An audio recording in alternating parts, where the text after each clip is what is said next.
T Visas, Immigration Options for Survivors of Labor Abuse or Sex Abuse, Part 1, by Helen Terakich Law, PLLC, Wilmington, North Carolina, www.terakichlaw.com. Call us at 910-509-7145. Please book a consultation to learn more about your immigration options. Call us or visit our website, Helen Terakich Law, PLLC, in Wilmington, North Carolina, www.terakichlaw.com. Our phone number is 910-509-7145. अपने immigration option अथवा अपने case के सिलसिले में ज्यादा बातचीत करने के लिए अथवा कंसल्टेशन बुक करने के लिए कृपया हमारी वेबसाइट पर जाकर क्लिक करें www.tarokichlaw.com अथवा आप हमारे फोन नंबर पर भी संपर्क कर सकते हैं। हमारा नंबर है 9105097145। Hi, everyone. My name is Tayyaba Qureshi. I'm an attorney here at Helen Terakich Law, and we have with us today two of my colleagues, Helen Terakich, who is our managing attorney, and Soumya, and I'd love to have them introduce themselves. मेरा नाम है तैयबा कुरैशी, मैं यहाँ Helen टेरकिच law पे attorney हूँ। आज हमारे साथ हेलन है और सोम्या है और हम बात करेंगे आज टी वीज़ा के बारे में। Helen? My name's Helen. I'm an immigration attorney and North Carolina board certified immigration law specialist, and I help people with humanitarian visas, green cards, and other immigration processes. नमस्कार, मेरा नाम सौम्या गुप्ता है और मैं Helen टारोकीच law firm के लिए काम करती हूँ। आज हम आपसे टी वीसा के बारे में बात करेंगे। और सौम्या जी, मैं और आप तर्जुमा करेंगे जो हेलन बोलेंगी, और हम जो लोग सुन रहे हैं हम उनको बताना चाहते हैं कि ये पूरी 100% वाली तर्जुमा नहीं होगा, लेकिन उम्मीद है कि जो लोग सुन रहे होंगे तो उनको थोड़ा ज़्यादा पता लगेगा कि टी वीज़ा क्या होता है और हम कैसे काम करते हैं टी वीज़ा वालों के साथ।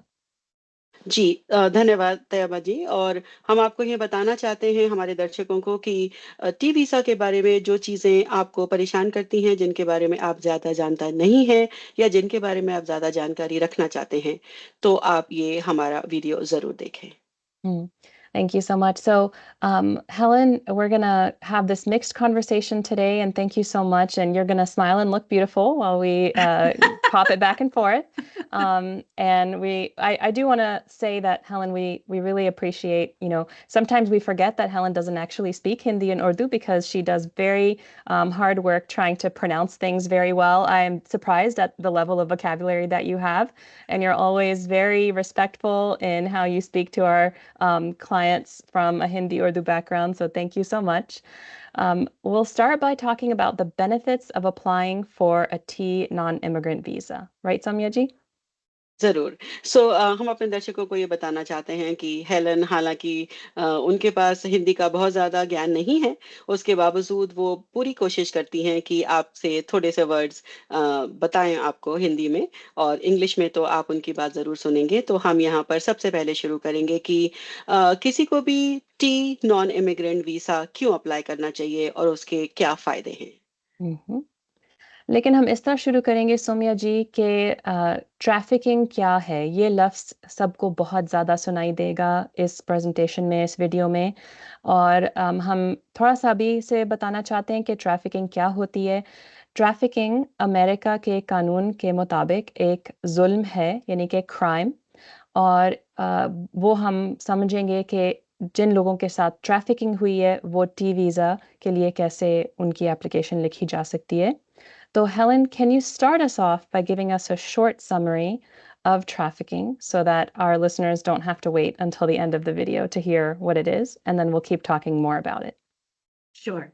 Many people think this can't be me, but it's a very broad definition. So if you've ever been a victim of labor abuses, sexual abuse, a victim of visa fraud, a victim of smuggling agents, or a victim of domestic violence, those are just some examples of what is now considered to be trafficking under American law. So, workplace or labor violations, mistreatment in stores or gas stations, people who are discriminated against in the workplace. Those are all things we're looking for to help people with T visas. So, most people we talk to have been a victim of something at some point in their lives, and often it has never been reported. So, T visas can help people who have been scammed, hurt, or abused in some way, even when it has never been reported. I also wanted to say that any type of sexual abuse or attempted sexual abuse or sexual harassment should be something considered for potential T visa eligibility. इसको हिंदी में समझाने के लिए हम आपको बता दें कि आप जिस भी तरीके से इस देश में आते हैं, उसके बाद आपको यहाँ पर जब काम की ज़रूरत होती है, जब आप काम करते हैं, तो यहाँ के कानून के मुताबिक जो चीज़ें नहीं होनी चाहिए और जो आपके साथ हुई हैं, जैसे कि उदाहरण के तौर पर आपको ठीक समय से पैसे नहीं मिल रहे हैं, जितने घंटे आपने काम किया है, उतने घंटे के आपको पैसे नहीं मिल रहे हैं। अगर आपने थोड़ा ज़्यादा काम किया है, जितना कि यहाँ पर कानून के मुताबिक आप कर सकते हैं और वो जो पैसा है, वो आपको ज़्यादा मिलना चाहिए, वो आपको नहीं मिल रहा है। वो एक शब्द आता है अमेरिका के कानून के हिसाब से जिसको हम लेबर ट्रैफिकिंग या श्रम तस्करी कह सकते हैं और ये कानून है जिसका उल्लंघन बहुत बार हमारे क्लाइंट्स हमें बताते हैं जो कि किया जाता है। दूसरा शब्द आता है सेक्स ट्रैफिकिंग जिसको कि आप यौन उत्पीड़न कह सकते हैं और ये एक ऐसा शब्द है जिसके बारे में ज्यादातर लोग बात नहीं करना चाहते। यहाँ हम आपको ये समझाना चाहेंगे सेक्स ट्रैफिकिंग एक ऐसा शब्द है जो सिर्फ आपसे कोई जिस्मानी रिश्ता बनाने के लिए कहे तब ही नहीं लागू होता है। ये तब भी लागू होता है जब आपसे कोई कहता है कि आप मेरे साथ सो जाइए और मैं उसके बदले में आपको आपकी जान बख्श दूंगा, मैं आपको काम पर रख लूंगा, मैं आपको पैसा दे दूंगा या इस तरह की कोई भी ऐसी चीज जिसकी आपके दिमाग में बहुत ज्यादा वैल्यू है। तो ये 2 चीज़ें हैं जो हम आपको और विस्तार से आगे समझाएँगे, लेकिन ये अधिकतर चीज़ें हैं जो कि आपको इस वीडियो में समझने को मिलेंगी और जो कि आपके टी-वीज़ा के लिए बहुत ज़्यादा उपयोगी है। बिल्कुल, बहुत शुक्रिया सौम्या जी। और बस जो लोग हमें सुन रहे हैं, आप लोग ये याद रखें कि आप जब किसी अटॉर्नी के साथ बात कर रहे हों टी वीज़ा के बारे में, तो वो अटॉर्नी जानना चाहेंगे कि आपके साथ कभी कोई ज़बरदस्ती हुई, कोई धोखा हुआ काम पे, किसी ने आपसे आपको मजबूरी में डाल के काम करवाया। तो इस तरह की चीज़ें हम जानना चाहते हैं कि किसी ने धोखा दे के या किसी काम पे किसी ने आपको चीख के आपके साथ बोला या आपको मारा या आपको कम पैसे दिए या किसी ने आपसे जिनसी ज़्यादती की। तो इस तरह की चीज़ें हम जानना चाहेंगे और इन चीज़ों को अमेरिका के कानून में ट्रैफिकिंग के नाम से जानना चाहते हैं। ठीक है? बहुत शुक्रिया सौम्या जी। Thank you, Helen. So we're going to move on to going over what the benefits are of a T visa. तो सौम्या जी अब हम सुनेंगे हेलन जी से कि जो किसी को टी वीज़ा मिल जाए तो उसके साथ क्या आता है इस वीज़ा के साथ। Please go ahead, Helen. You're Thank muted. you There we so go. much. No problem. Sorry. Thank you so much. So, T visas truly can provide amazing benefits. The main one to start with is that when a T visa is approved, a person receives a 4-year work permit, and that permits or allows them to live and work in the United States for that period of 4 years. Along with that, if the person hasn't had a social security number before, they can get a social security number. T visas also typically will allow in most states people to get their driver's license if that state requires immigration status in order to receive a driver's license. So that permit to live and work in America is incredibly important and helpful. It also can do things like stop a deportation, forgive immigration violations, and forgive immigration history. तो T visa क्यों करने चाहिए या T visa का क्या फ़ायदा है? यहाँ पर हेलेन हमें समझा रही हैं। Thank you Helen. सो पहली चीज़ है कि टी वीज़ा एक ऐसा वीज़ा है जो आपको अमेरिका में लीगल स्टेटस दिलाता है, जिसका मतलब है कि आपके पास जो कागज़ नहीं है, जिसकी वजह से आपकी ज़िंदगी रुकी हुई है, वो आपको वीज़ा मिल जाता है और वो आपको 4 साल के लिए ये अनुमति देता है कि आप टेम्परेरीली मतलब थोड़े समय के लिए 4 साल के लिए इस देश में रह सकें और आप यहाँ पर काम कर सकें। आपको 4 साल का वर्क परमिट मिलता है। अगर आपके अगर आपके पास इसके पहले सोशल सिक्योरिटी नंबर नहीं है, तो टी वीज़ा अप्रूव होने के बाद आपको सोशल सिक्योरिटी नंबर मिलता है और उसके बाद आप अपना ड्राइविंग लाइसेंस बनवा सकते हैं। बिल्कुल। और यहाँ भी लिखा हुआ है सौम्या जी कि जो टी वीज़ा के लिए जो लोग अप्लाई करते हैं, वो शायद अपनी फ़ैमिली को भी साथ मिला सकें, और इंग्लिश में उसको कहते हैं डेरिवेटिव, कि अपनी हस्बैंड और वाइफ़, पति-पत्नी, बीवी या मियाँ को आप साथ लगा सकते हैं, यानी कि इसको T2 एप्लीकेशन कहेंगे। और जो बच्चे 21 सालों से कम हैं, वो भी T3 एप्लीकेशन में डाल सकते हैं।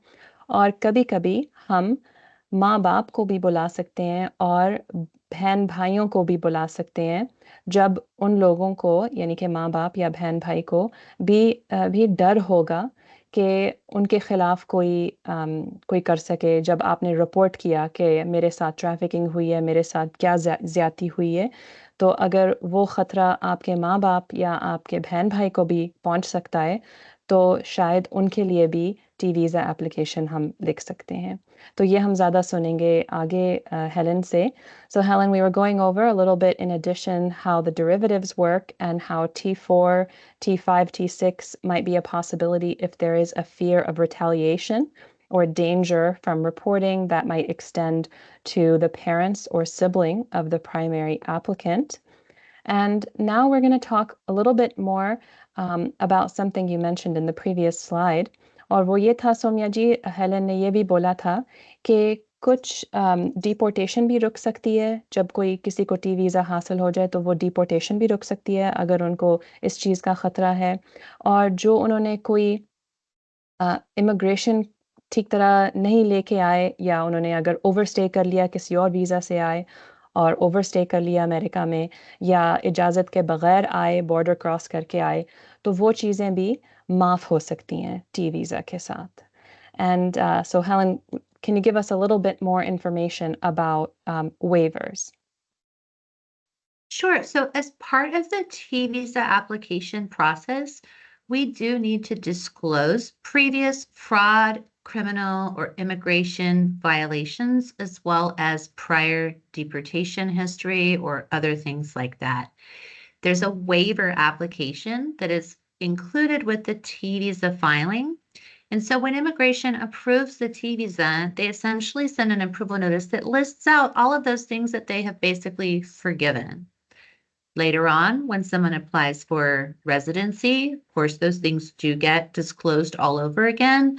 But what is important to note is that when you are honest, it is so important to be honest, you are disclosing your entire history correctly on the form so that when the T visa is approved, then those things have been forgiven, kind of giving people a fresh start with not only getting immigration status, but also then having a fresh start for their next step, which would generally be a green card.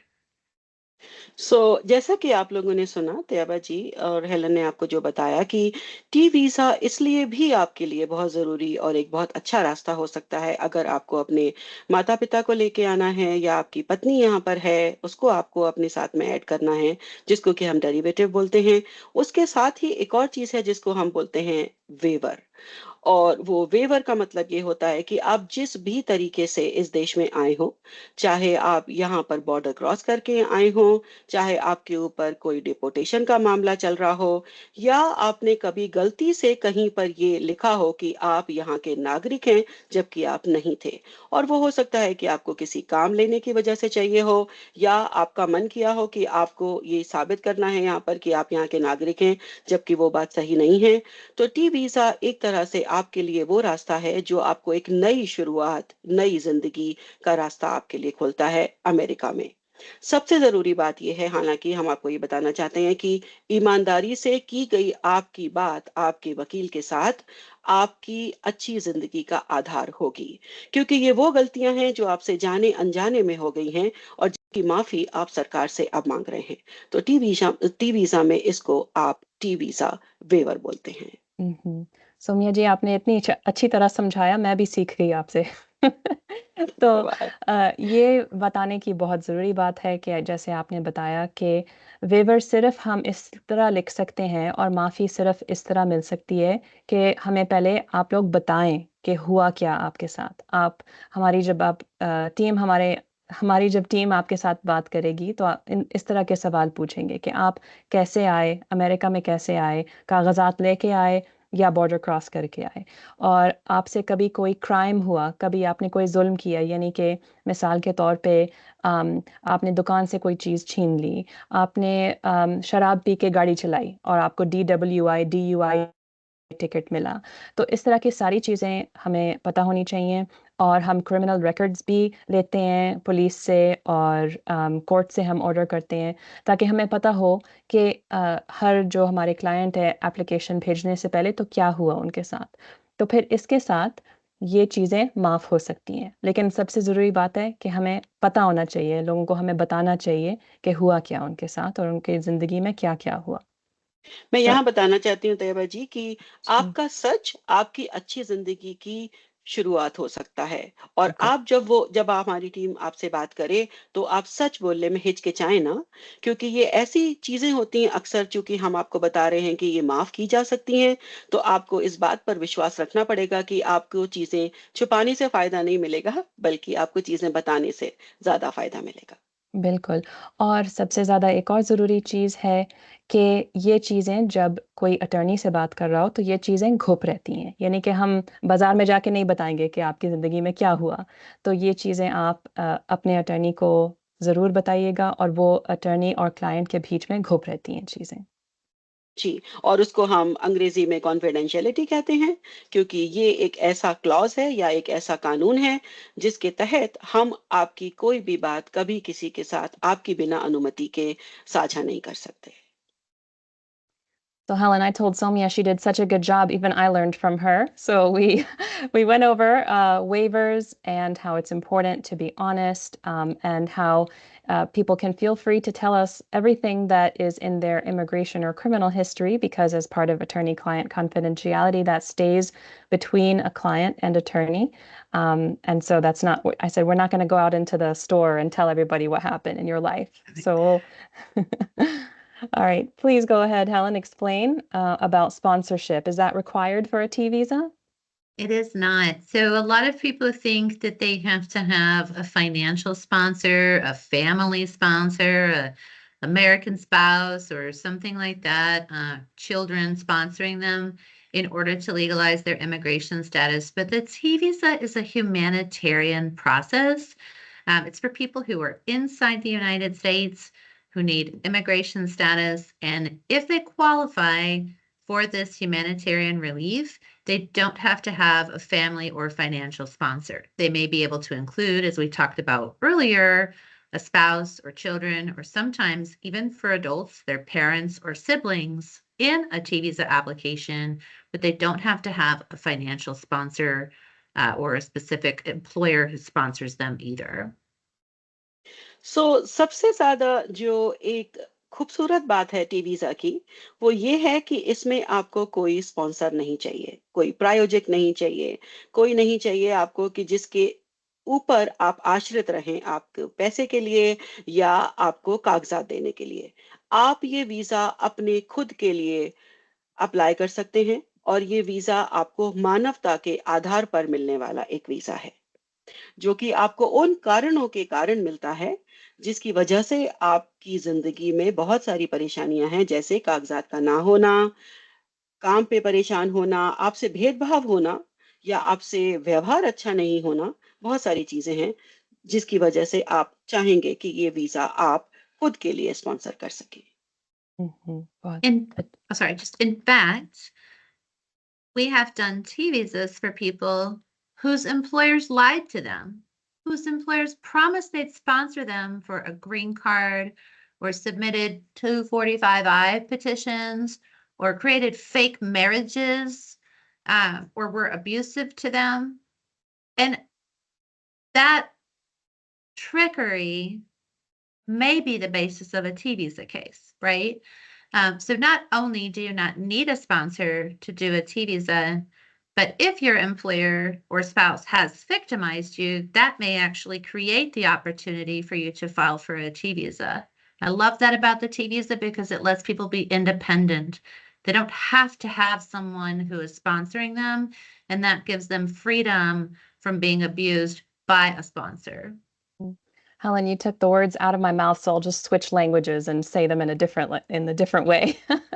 तो सौम्या जी, जैसे आपने समझाया और Helen ने समझाया कि कभी-कभी काम की वजह से, यानी कि बॉस की वजह से या ओनर की वजह से या उस शादी की वजह से किसी को टी वीज़ा मिल सकता है कि उन चीज़ों में क्लाइंट को ज़्यादती हो रही है, मजबूरी हो रही है, कोई बुरा काम हो रहा है, उनके ऊपर कोई चीख के बोलता है या पैसे नहीं देते, तो इसलिए जैसे आपने कहा तो स्पॉन्सर की ज़रूरत नहीं है और उसी काम में कभी-कभी वो लोग कहते हैं कि हाँ, हाँ, हम तुम्हें स्पॉन्सर कर देंगे या हाँ, हाँ, हम तुम्हारे पेपर्स भर देंगे, तुम्हें ग्रीन कार्ड मंगवा देंगे, तुम्हें वर्क परमिट दिलवा देंगे और उस झूठ में बंदा काम करता रहता है। या कहीं किसी घर में ठहरा रहता है कि मुझे मिल जाएगा, उसने वादा किया था कि हमें मिल जाएगा। तो उन चीज़ों उस धोखे की वजह से लोग फँसे रहते हैं और ये भी ट्रैफिकिंग हो सकती है और इन लोगों को भी टी वीज़ा मिल सकता है। सो तैयबा जी, धन्यवाद आपका। मैं यहाँ पर साझा करना चाहती हूँ कि कई बार ऐसी बहुत सारे कारण होते हैं जिसकी वजह से आप लोगों के बहकावे में आ जाते हैं। लोग आपकी उस मजबूरी का फायदा उठाना चाहते हैं जो आपको लगता है, जिसकी वजह से आपको उनकी बदतमीजी का शिकार होना पड़ता है, उनके झूठे वायदों का शिकार होना पड़ता है और आप उस मुसीबत में फंसे रहते हैं। वो एक व्यवहार है जो अमानवीय व्यवहार है, आपके साथ नहीं होना चाहिए और ये गैर कानूनी है। हम आपको ये बताना चाहते हैं और आपका ध्यान आकृष्ट करना चाहते हैं इस ओर, टी वीजा आपको आपके पैरों पर खुद खड़ा करने में सक्षम हो सकता है। और जैसा कि आपको हम बार-बार बता रहे हैं, ये वो रास्ता है जो आपको इस देश में एक सुखी जीवन व्यतीत करने में बहुत मददगार साबित हो सकता है। Thank you so much. Or I'm going to kick this over to Soumya ji because she knows so much about TVAP already. तो सौम्या जी, आप हमें समझाएं कि जब किसी को टी वीज़ा के लिए हम अप्लाई करते हैं उनके लिए, तो हम शुरू में उनका नाम TVAP प्रोग्राम में डाल देते हैं, ट्रैफिकिंग विक्टिम्स असिस्टेंस प्रोग्राम। तो आप हमें थोड़ा सा समझाएं कि TVAP क्या होता है? धन्यवाद अम्मा। टी वीजा जब आप हमारे पास आते हैं और हमारी टीमें डिसाइड कर लेती है और हमारे अटॉर्नीज आपको बताते हैं कि अब आपका टी वीजा हम अप्लाई कर सकते हैं। जो उसका दूसरा स्टेप होता है वो होता है, हम आपको सहायता दिलवाने की कोशिश करते हैं। एक एजेंसी है जिसका नाम है ट्रैफिकिंग विक्टिम्स असिस्टेंस प्रोग्राम और ये एक इकलौती ऐसी संस्था है जहां पर मदद लेने से आपको आपके टी वीजा के केस में सहायता मिलती है, क्योंकि ये एक पुख्ता प्रमाण होता है कि आप इस देश में रहते हैं और आपको मदद की बहुत ज्यादा आवश्यकता है। ये एक ऐसी मदद है जो आपको कुछ समय के लिए मिलती है, लेकिन वो जो आपको मदद मिलती है वो बहुत सारी जगह मिलती है, जैसे कि आपको आपके बिजली के, पानी के, इंटरनेट के बिल्स भरने में आपको वो मदद कर सकते हैं। आपको काम पर आने जाने के लिए वो आपको गैस कार्ड दे सकते हैं या फिर आपको खाना खरीदने के लिए, कपड़े खरीदने के लिए आपका किराया भरने में थोड़ा पैसे से आपको मदद कर सकते हैं। तो ये एक ऐसी संस्था है जो सिर्फ आपको मदद करती है और ये उन्हीं लोगों को सहायता मिल सकती है जिनका हमने टी वीजा अप्लाई किया होता है या फिर वो टी वीजा के एप्लीकेशन के प्रोसेस में है। बिल्कुल। और ये बहुत ज़रूरी बात समझने में ये है कि टीवैप एक सरकार का प्रोग्राम है, यानी कि यूएस गवर्नमेंट ने ये प्रोग्राम बनाया हुआ है, टीवैप ट्रैफिकिंग विक्टिम्स असिस्टेंस प्रोग्राम। और हम जिन लोगों की एप्लीकेशन शुरू कर रहे होते हैं तो उनको, जैसे आपने कहा मिसाल के तौर पे, फूड बैंक जाके कुछ सौदा सब्जी मिल जाती है या घास कार्ड मिल जाता है। तो हम जानना चाहते हैं कि क्या-क्या चीज़ें उनको मिली हैं और ये इसलिए ज़रूरी है कि फिर हम जब हम आपकी एप्लीकेशन तैयार कर रहे होते हैं तो हम उसमें लिख सकते हैं कि इस सरकार के ऑफिस ने मान लिया कि इस बंदे के साथ ट्रैफिकिंग हुई है, इस बंदे के साथ जो हुआ है काम पे या जहाँ भी वो बुरा हुआ है और इसलिए इसी को मदद मिल रही है उस सरकार के ऑफिस में से। तो ये इसको हम कहते हैं टीवैप। अच्छा, तो फिर सौम्या जी, टीवैप होता है जब एप्लीकेशन तैयार हो रही होती है तो हम नाम डाल देते हैं उस प्रोग्राम में इन लोगों का। लेकिन फिर उसके बाद जब टी वीज़ा मिल जाए तो फिर आगे क्या हो सकता है? आगे क्या-क्या और उनको सहायता मिल सकती है? तो टी वेब बहुत सारी तरीके से मदद करती है। जैसे कि हमारे बहुत सारे क्लाइंट्स को, अगर मान लीजिए आपके घर में आपकी पत्नी है और आपकी पत्नी प्रेग्नेंट है, डिलीवरी होने वाली है, तो उस समय आपको अलग-अलग तरीके से मदद कर सकते हैं। वो आपको डॉक्टर के चेकअप में मदद कर सकते हैं, अगर आपको ये नहीं पता कि किस डॉक्टर को दिखाना है, या फिर आपको जब बच्चा होगा, जब डिलीवरी होगी, उस समय आपको किसी मदद की ज़रूरत है, जो कि अक्सर औरतों को बहुत ज़्यादा होती है। उस समय आपको टी-बैप मदद कर सकता है। आपको डायपर बैंक में भेज सकते हैं, वो आपको डायपर खरीदने में वहाँ मदद हो सकती है, जिसके लिए आपको पैसा नहीं देना होता है ज़्यादातर, या फिर अगर देना होता है, तो आपको कम पैसा देना होता है। तो ऐसी बहुत सारी छोटी-छोटी मदद की जगह हैं, जहाँ पर आपको वो भेज सकते हैं। उदाहरण के तौर पर आप जब आते हैं किसी दूसरे देश से यहाँ पर, आपने कभी चेकअप नहीं कराया होता अपना डॉक्टर के पास, आपके पास कभी कोई दाँतों के डॉक्टर के पास आप नहीं गए होते हैं, आपकी आँखों का चेकअप आपने नहीं कराया होता है। तो अगर आप हमें उस समय बताएँगे, जब हमारी टीम आपका नीड्स असेसमेंट कर रही होगी, तब अगर आप हमें बताएँगे कि आपको ऐसी सुविधाओं की ज़रूरत है, आप चाहते हैं कि आप भी अच्छा, खुशहाल, स्वस्थ जीवन जिएँ, तो आपको वहाँ पर टी-वैप मदद कर सकती है। तो हम ये वादा तो नहीं कर सकते कि जिस-जिसको हम जिस-जिसका नाम डालेंगे, वो उनको क्या-क्या मिलेगा, उनको हर चीज़ क्या मिलेगी? क्योंकि हर ऑफ़िस को जो पैसा मिलता है और जितना स्टाफ़ है उनके पास, वो उस मुताबिक से किसी एप्लीकेंट का किसी एप्लीकेंट की मदद कर सकेंगे। तो लेकिन सबसे ज़रूरी बात है कि आप हमारी टीम के साथ बात करें, आप हमें बताएँ कि आपको क्या-क्या चाहिए ताकि जब हम रेफ़रल भेजें, तो उस ऑफ़िस को भी पता लगे कि आपको क्या चाहिए। तो सौम्या जी, जब किसी को टी वीज़ा मिल जाए, तो फिर उसके बाद क्या उनको सहायता मिल सकती है? बहुत अच्छा सवाल है तैयबा, और यहाँ पर ये चीज़ सबसे ज़्यादा समझने की ज़रूरत है कि जब आप इस देश में आते हैं, तो ज़्यादातर जहाँ परेशानी होती है आपको, वो होता है आपका हेल्थ इंश्योरेंस का ना होना। तो ये जो वीज़ा है, जिसको हम टी वीज़ा आपको बता रहे हैं, ये एक ऐसा वीज़ा है जब ये अप्रूव हो जाता है, जब आपको सरकार ये मंज़ूरी दे देती है कि अब आप इस देश में रह सकते हैं। उसके बाद आपको एक हेल्थ इंश्योरेंस, जो सरकारी इंश्योरेंस है, आप उसके बाद क्वालीफ़ाई करते हैं, जो इसको हम मेडिकेड के नाम से जानते हैं। और उसके बाद आपको ऐसे और बहुत सारे प्रोग्राम्स में हम बता सकते हैं और हम रेफ़र कर सकते हैं, जहाँ पर आपको सरकारी सहायता मिल सकती है। ये बताना यहाँ ज़रूरी है कि ये सरकारी सहायता हर राज्य अपने-अपने हिसाब से, जितना उनके पास पैसा होता है, उस हिसाब से वो आपको देते हैं। और ये एक ऐसी सुविधा है, जिसके लिए आप क्वालीफ़ाई करते हैं। वो आपको मिलेगी कि नहीं मिलेगी, वो आप जहाँ रहते हैं, उस पर डिपेंड करता है, कितना पैसा उनके पास है। Mhm. बिल्कुल ठीक, thank you. Okay, Helen, so after someone receives a T visa and gets the 4-year permission to live and work in the United States, and they can apply with their derivatives, then what happens after they get the T visa? What can they do after that? So some people have been approved for their T1 status as the main victim, and their family members have received their T status around the same time.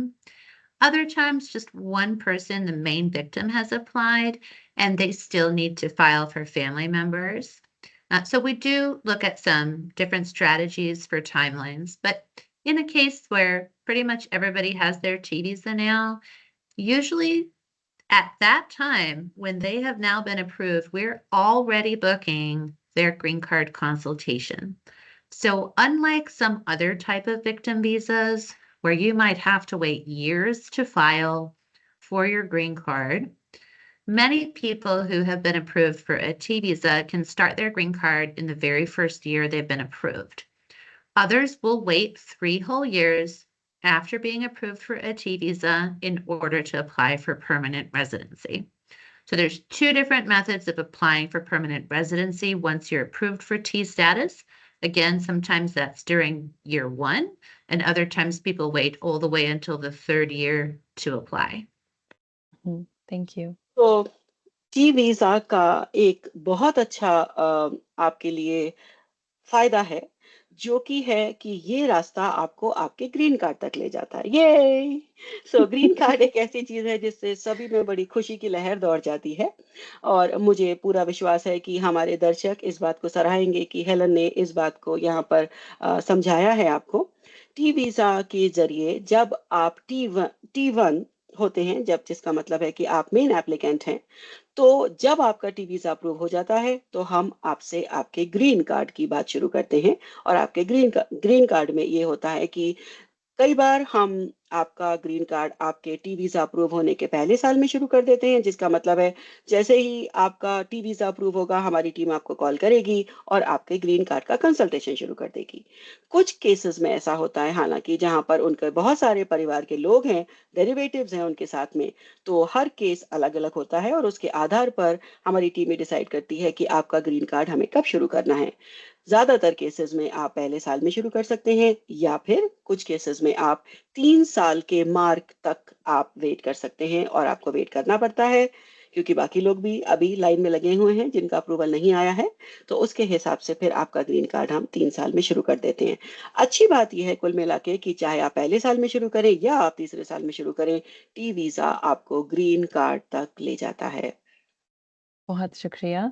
और green card के बाद आती है citizenship, यानी कि America की citizenship, और इसको हम नेचुरलाइज़ेशन भी कहते हैं। So Helen, then how do we move from a T visa to a green card to citizenship? Great question. So, in general, when someone's been approved for T visa status, then at that point, we've already established that they've been a victim of some type of labor or sex abuse or some type of attempt for that to happen, right? And the government's already agreed. Like they have climbed the mountain, right? They've done the hard part and established with us that they deserve T visa status. So then our next step, if we're going to do a green card, will be to demonstrate that the person hasn't left the US since we first got this whole thing started, that they have good moral character, meaning they haven't committed a new serious offense, that they can complete a medical exam that shows, for example, their vaccinations are up to date. And finally, that there isn't any additional collaboration or cooperation required, meaning that there's not currently some type of prosecution or investigation that's ongoing. And in the vast majority of cases that we handle, there hasn't been an investigation to be continued throughout this process, right? By the time they're approved for T visa status, all those things are already over, or there was a quick notification that the person had been a victim to some type of agency like the Department of Labor. They received that message from us, but then maybe haven't done anything further. So the cooperation requirement or showing that that is over is the fourth thing that we're generally establishing when applying for permanent residency. तो सौम्या जी, Helen ने हमें थोड़ा और बताया कि green card की application कैसे तैयार की जाती है। तो 4 चीज़ें हेलन ने हमें बताई, वो ये हैं, एक थी कि जिसने एप्लीकेशन तैयार करनी है वो अमेरिका में ही रहे हैं, वो निकले नहीं हैं, वो कहीं और नहीं गए। और दूसरी बात ये है गुड मॉरल कैरेक्टर, यानी कि उन्होंने और कोई ज़ुल्म नहीं किए, कोई और बहुत सीरियस क्राइम्स नहीं किए। और तीसरी चीज़ ये है कि उनको एक मेडिकल एग्ज़ाम करना होता है एक डॉक्टर के साथ, और वो एग्ज़ाम एप्लीकेशन के साथ हम भेजते हैं। और चौथी चीज़ ये होती है कि जब हम टी वीज़ा तैयार कर रहे होते हैं, तो हम एक रिपोर्ट लिखते हैं लॉ एनफोर्समेंट को, सरकार को, कि इस जो एप्लीकेशन तैयार कर रहे हैं उनके साथ क्या हुआ। उनको हमें बताना होता है सरकार को कि इनके साथ ये बुरी चीज़ हुई, ये ट्रैफिकिंग हुई, हमने रिपोर्ट लिखनी होती है। तो कभी-कभी सरकार उस एप्लीकेंट के साथ बात करना चाहते हैं और जानने के लिए कि आपके साथ क्या हुआ। तो जब हम ग्रीन कार्ड तैयार कर रहे होते हैं, एप्लीकेशन तैयार कर रहे होते हैं, तो हमें ये बताना होता है कि जो उनकी इन्वेस्टिगेशन हुई थी, अगर हुई थी, कभी-कभी वो नहीं इन्वेस्टिगेशन करते हैं, तो जो उनकी इन्वेस्टिगेशन हुई थी वो अब मुकम्मल हो गई है, उन्होंने और कोई सवाल नहीं पूछने, तो ये भी हम ग्रीन कार्ड के एप्लीकेशन में डालते हैं। और कुछ आप हमें समझाना चाहती हैं कि हेलेन ने क्या कहा? ज़रूर। सो यहाँ पर एक चीज़ और ऐड करना ज़रूरी हो जाता है कि जब आपका टी वीज़ा अप्रूव हो जाता है और जब आप ग्रीन कार्ड के रास्ते पर चलना शुरू करते हैं, उसके बीच में ये बहुत ही ज़रूरी बात है कि आप इस देश को छोड़ के नहीं जा सकते। जो कि हेलन ने आपको साफ तौर पर बताया कि जब तक आपका ग्रीन कार्ड नहीं आ जाता है, तब तक आप इस देश को छोड़ के नहीं जा सकते। बाकी के जो रिक्वायरमेंट्स हैं ग्रीन कार्ड को, जिसको वकीलों की भाषा में हम एडजस्टमेंट ऑफ स्टेटस भी कहते हैं, तो ये जो 4 चीज़ें हैं, उनका पालन करना बहुत ज़रूरी है। और जो आप इस देश में रह रहे हैं, जिसका मतलब है कि कंटिन्यूड प्रेज़ेंस बोलते हैं, उसके लिए आपको हमें कुछ चीज़ें देनी होती हैं, दस्तावेज़ देने होते हैं, जो आपसे हम माँगते हैं। जैसे आप हर महीने का अपना बैंक का बिल दे सकते हैं हमें, बैंक का स्टेटमेंट, आपके बिजली का बिल है।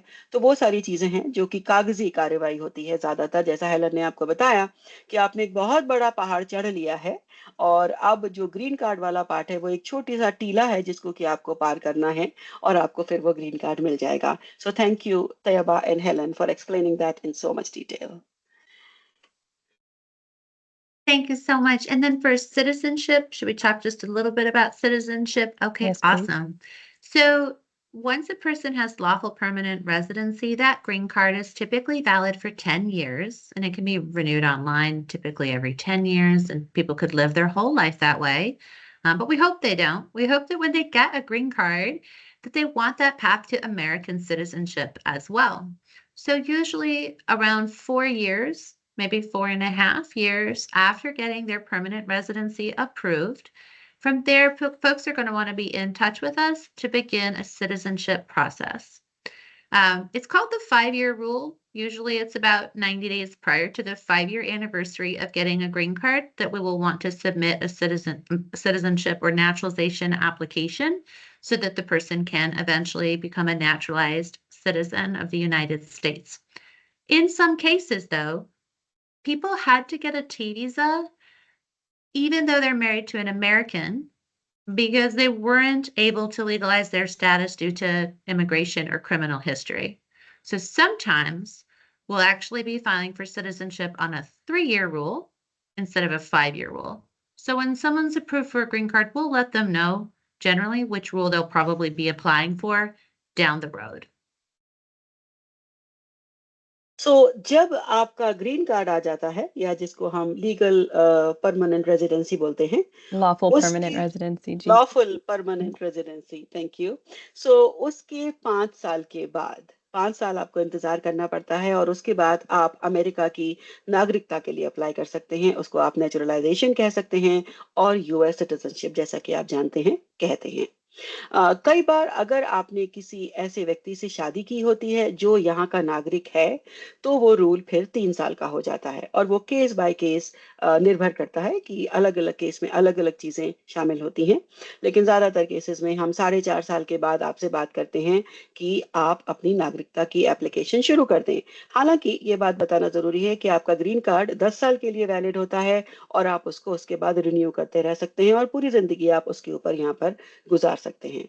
लेकिन हम ऐसा नहीं चाहेंगे कि आप वो करें, हम चाहेंगे कि आप नागरिक भी बने। जिस यात्रा को आपने शुरू किया है, उसकी मंजिल है आपकी citizenship. Mhm. So, Helen, thank you so much for explaining so much about T visas and Somya ji for having this conversation with us. A lot of people may have heard of U visas, है ना सोम्या जी? काफ़ी लोगों ने U visa का सुना हुआ होता है और T visa का नहीं सुना हुआ होता। तो अब हम हेलन से सुनेंगे कि इनमें क्या फ़र्क है? U visa और T visa में क्या फ़र्क है? So, Helen, can you explain the difference between U's and T's? Sure. So I used to do U visas all the time, and I still file U visa cases. I do. But years ago, there were only 10,000 or 20,000 people in line for a U visa. Now there are hundreds of thousands of people in line to get a U visa. So while temporary work authorization might be issued for a U visa, a person could be waiting many, many, many more years before they get actual U status and that path to a green card. Now, why might there be so many people filing for U visas? Because those cover a very broad range of crimes. It could be domestic violence, a felonious assault like an armed robbery at a store, things like that. There's a long list of crimes that the U visa covers. With T visas, there are far fewer applications every year. So typically less than 5,000 people apply for a T visa every year, which allows the Immigration Service to process those applications and get people T visa status typically much faster than they can through the U visa process. Also, although I know this word can be confusing, T visas are specifically for people who've been victims of trafficking. It's just that trafficking also is a broad umbrella, and it does have some crossover with things like domestic violence or injuries in the workplace or crimes in the workplace, crimes committed by agents, all kinds of other types of exploitation. So it does feel like T visas also cover lots of other types of crimes, kind of like U visas do. But one of the main differences is that one process has far fewer applicants and takes much less time to be approved ultimately. Thank you Helen.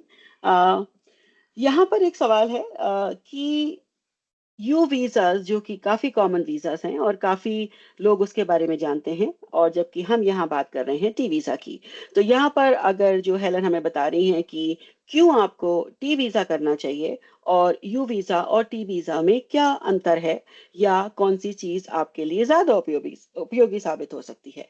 तो पहली चीज़ है कि जो T visa का processing time है, जो सरकार समय लेती है टी वीज़ा प्रोसेस करने में, वो ज़्यादा जल्दी होता है अगर आप यू वीज़ा से उसको कंपेयर करें। और उसका कारण है कि यू वीज़ा हज़ारों लोग फाइल करते हैं, जबकि टी वीज़ा उतने सारे लोग फाइल नहीं करते हैं। तो टी वीज़ा की अगर मैं आपको सरल भाषा में समझाऊँ कि जो टी वीज़ा की लाइन है वो बहुत छोटी है और यू वीज़ा की लाइन बहुत लंबी है, जो कि हर दिन बहुत लंबी होती जा रही है।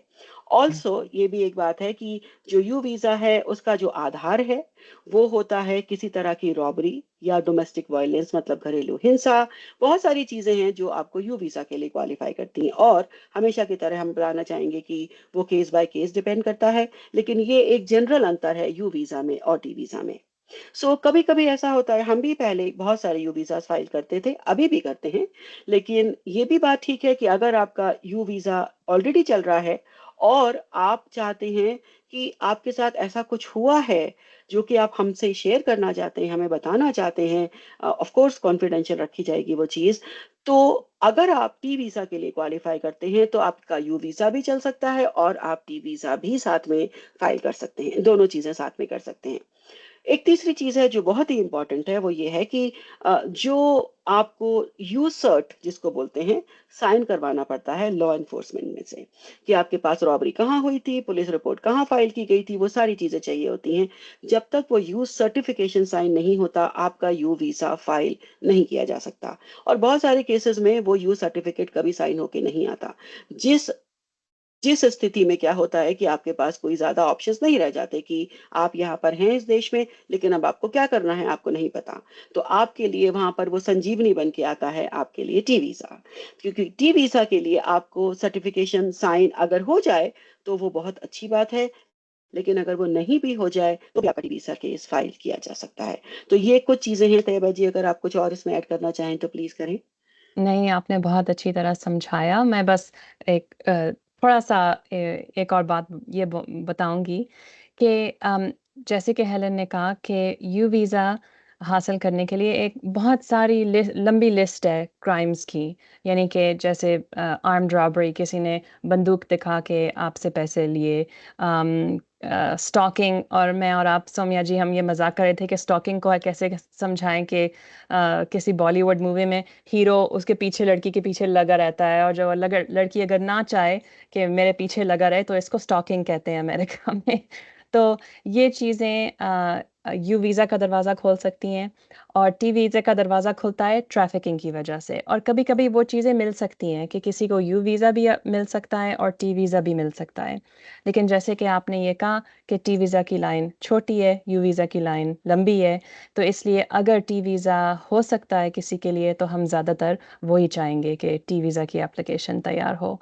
और आपने ये बात शुरू की थी और अब हेलेन से भी हम सुनेंगे कि टी वीज़ा के लिए हमें रिपोर्ट करना ज़रूरी है, हमें बताना होता है सरकार को कि इस एप्लीकेंट के साथ क्या हुआ, उनके साथ क्या बुरा हुआ, उनके साथ ट्रैफिकिंग कैसे हुई, कहाँ हुई, कब हुई, किसने की। तो हम एक रिपोर्ट लिखते हैं, लेकिन उस रिपोर्ट पे सिग्नेचर करने की कोई ज़रूरत नहीं है। पुलिस की सिग्नेचर या किसी और सरकार की सिग्नेचर की कोई ज़रूरत नहीं है, जैसे यू वीज़ा की होती है।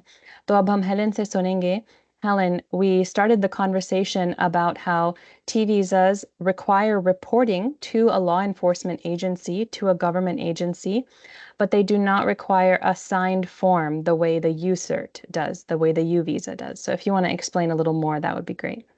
Sure. So there's a big difference with how people learn they have a T visa option compared to U visas. So most people who consult with me about a U visa, they have a police report. Someone came to their store or their motel or their restaurant or their house and robbed them at gunpoint. Something terrible happened, or there was some other victimization. They've already reported it. 911 was called. There's a police incident report. And so now they're coming to us to request that a U visa certification be signed by the police or sheriff or prosecutor or solicitor's office. And if and only if it's signed, can they then file for a U visa. Huge difference compared to how people come to us for T visas. Most people who do a T visa have never had any contact reporting what happened to them to law enforcement. They have never told anybody that their child was sexually assaulted. They have never told anyone that they were a victim of domestic violence. They've never tried to report an employer for not paying them on time. Uh, they've never ever admitted to anybody in their personal life that they were harassed in the workplace or that these smugglers did terrible things to them. And so the way that they're coming to us is that they just know that they need immigration status and something bad has happened to them. And maybe there's something a lawyer could do to help, but they're not sure what. So in those cases with T visas, we're typically the ones who are creating a victim statement. We work with the client to help them with describing what happened on paper. And then typically our law firm reaches out to the Department of Labor or to another law enforcement agency. And for the very first time ever, most of the time, we're making a report. But often time has passed or there's not enough evidence for criminal prosecution, right? There was no 911 call. It wasn't an emergency. The cops didn't show up. You know, this might have been something from 20 years ago that happened. And so there's often not much at all of an investigation, or there may not be any response at all when we notify law enforcement, which for some people is a relief because that can be quite stressful also having to be involved in an investigation. For others, they're quite sad that there won't be an investigation. But either way, we may request that a T visa certification be signed, a form that would confirm that law enforcement believes this person was a victim of trafficking. But regardless of whether they understand that this client was a victim of trafficking, and regardless of whether they certify that client, we still can apply for the T visa. That's a huge difference. You're not beholden to the police. You can still apply for a T visa even if you haven't been certified. And this creates a much larger opening or opportunity for people who are victims of old crimes or who never even knew what trafficking was in the first place to become identified as someone who deserves and qualifies for immigration status. तो सौम्या जी, जैसे कि Helen ने समझाया कि जब कोई हमारे office में आता है कि मैंने यू वीज़ा के लिए अप्लाई करना है, तो उनके साथ कोई बुरी चीज़ हुई हुई होती है, उन्होंने पुलिस को फ़ोन किया हुआ होता है, वो एक रिपोर्ट लेके आते हैं, पुलिस रिपोर्ट लेके आते हैं और कहते हैं कि ये मेरी रिपोर्ट है, ये मेरे साथ हुआ है और अब मेरे लिए यू वीज़ा है, आप तैयार करें। लेकिन टी वीज़ा के लिए कभी-कभी उनको पता ही नहीं होता कि मेरे साथ जो हुआ, वो अमेरिका के कानून के खिलाफ चीज़ थी। को मेरे साथ जो काम पे हुआ या कहीं और हुआ, वो अमेरिका के कानून में ट्रैफिकिंग कहलाई जाती है। तो इसलिए हेलन जी ये समझा रही हैं कि टी वीज़ाज़ पे हम रिपोर्ट तो लिखते हैं, हम बताते हैं सरकार को कि क्या हुआ, लेकिन फिर वो सिग्नेचर की ज़रूरत नहीं होती और वो सिग्नेचर अगर ना मिले, तो हम टी वीज़ा फिर भी अप्लाई कर सकते हैं। और ये बहुत ज़रूरी बात है तैयबा, यहाँ पर ये लोगों को समझना ज़रूरी है कि अगर मान लीजिए आपके साथ कभी कोई रॉबरी हुई है या आपके साथ घर में कोई घरेलू हिंसा हुई है, आपको किसी ने मारा-पीटा है, आपको पार्किंग लॉट में किसी ने छुरा दिखाया है और आपसे पैसे लूट लिए हैं, तो यू वीज़ा का केस आपका ऑलरेडी चल रहा है। तो आपको टी वीज़ा का केस करने की क्या ज़रूरत है? उसको यहाँ थोड़ा-सा हम समझाना चाहेंगे कि कभी-कभी आपको ये पता ही नहीं होता कि जहाँ आप काम कर रहे हैं, वहाँ पर इतने सारे नियमों का उल्लंघन हुआ है आपके साथ, जिसको आप लोग अक्सर बताते हैं, हमें हमारे क्लाइंट से पता चलता है कि बहुत बुरा किया उसने मेरे साथ। और वो बहुत बुरा बहुत सारी तरीके से हो सकता है, जिसमें कि डिस्क्रिमिनेशन हो सकता है, सेक्सुअल वायलेंस हो सकता है, बहुत सारी तरह की चीज़ें होती हैं, जो हमें अलग-अलग लोग बताते हैं। और वहाँ पर चूँकि ये वीज़ा टी वीज़ा मानवीय आधारों पर मिलने वाला वीज़ा है और मैं ये फिर से यहाँ पर रिपीट करना चाहूँगी, मानवीय आधार ऐसी चीज़ें हैं जो आपको दिल में तकलीफ देते हैं, आपकी ज़िंदगी को खराब करते हैं और जिसकी वजह से जो ट्रॉमा आपको होता है, वो आप पूरी ज़िंदगी भूल नहीं पाते और ये गैर कानूनी है। तो इसलिए वो टी वीज़ा आपके लिए अप्लाई किया जा सकता है। आपको बस हिम्मत और साहस के साथ हमारे पास आने की ज़रूरत है और तब हम केस बाय केस डिसाइड कर सकते हैं कि वो आप उस श्रेणी में आते हैं या नहीं आते हैं। और जैसा तैयबा जी हुँ, आपने बताया कि जो टी वीज़ा का जो आपका सर्टिफ़िकेशन है, वो हम साइन करने के लिए ज़रूर भेजते हैं। अगर वो हो जाए बहुत अच्छी बात है, अगर वो ना भी हो जाए, हम आपका टी वीज़ा फिर भी फाइल कर सकते हैं। mhm. Thank you so much. So now we're going to learn more about what are the requirements for the actual T visa application, and we'll go through it step by step. अब हम ये बात करेंगे कि application तैयार करने में क्या ज़रूरी बातें हैं. Okay, so Helen, start us off with that blue section, please. So I know that people are excited about the T visa now because it forgives so much. It has this great path to permanent residency. It may cover things that were previously uh, not reported, and may forgive, lots of different things to allow people to have a future in this country. So then we want to talk about human trafficking and what it really means, especially in terms of sex or labor abuses. So there are special rules for children who are under the age of 18. Uh, for that, if a child has been a victim of some type of labor violation or labor exploitation, the standard to show that a child's been forced or coerced or made to do something is much lower just because children are so much more easily victimized. It doesn't take a lot to get them to feel like they might suffer some harm if they don't perform, excessive chores or work in a store for free or things like that. And when it comes to sexual exploitation of a minor, you don't have to have force, fraud, or coercion at all because any child under the age of 18 cannot consent to sex according to our laws. जो तीनों चीज़ें आपको यहाँ Helen समझा रही हैं, वो तीनों चीज़ें अलग-अलग समझना बहुत ज़रूरी है और वो जो शब्द हैं, वो मैं यहाँ पर को आपको अलग-अलग समझाऊँगी।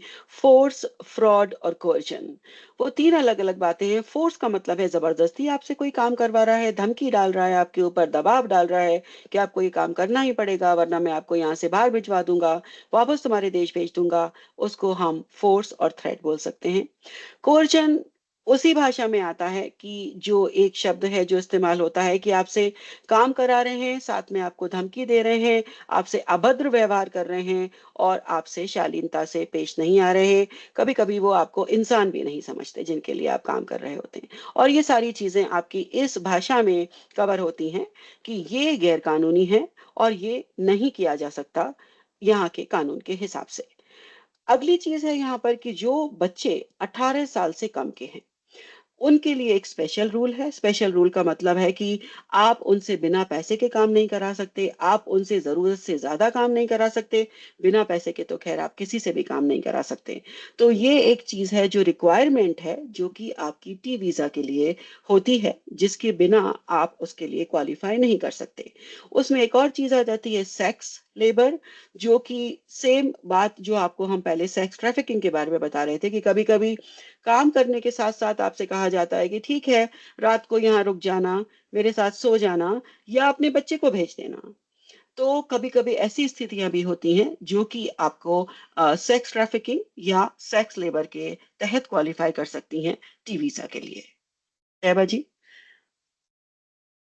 Gee, or Helen, can you explain a little bit more about how sex trafficking is not just prostitution, and people might feel afraid of telling us when they have been sexually harassed? है ना सौम्या जी, लोगों को शायद ये हमें ना बताना चाहें कि इनके साथ कोई जिनसी हरासानी हुई है और जिनसी ज़्यादती हुई है, वो हमें ना बताना चाहें, वो डर रहे हों या शर्मिंदा हो रहे हों। And so, Helen, can you explain a little bit more? I know that I Sure. just asked you a question in two languages, but I think you It's understand okay. what I'm I saying. got you. I That got you. if you Sure. can explain a little more about how sex trafficking is not just prostitution, and that people should not be afraid to tell us exactly what has happened to them. Sure. So again, these words sound like very scary words, but they do cover a variety of types of abuses. So in general, prostitution, or what is really now called sex work or commercial sex work, is seen as something where someone pays or provides something of value, like may give money in exchange for sex. And sex trafficking then would be seen as something like someone is forced or tricked or coerced into having sex, like to keep their home or to keep their job or to be allowed to have certain shifts at work, things like that. Um, and so that coercion forces them to then have sex, or um, it's just taken by force, like by physical force, by an employer or some other bad actor, like a smuggler or an agent. So that is commercial sex trafficking, when somebody is given something of value like money, but there's also some force or coercion that makes them have to have sex, as opposed to someone voluntarily wanting to do that in exchange for money. But that is such a small part of what is protected under American law when it comes to sex trafficking.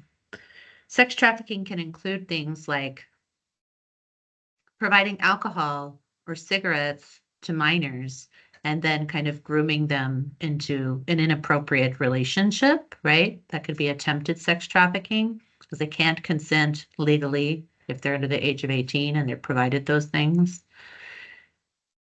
It often comes up in cases, I will say, quite frequently for our clients from India and many other places, that smugglers or agents try to sexually assault a man or a woman,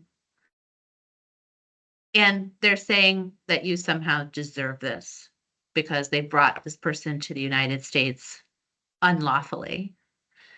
And so it's kind of saying then that I've provided you this journey, and so now you must, like, you owe me this sexual favor. Or sometimes they force them to have sex with other people, but it's not always with more than one person.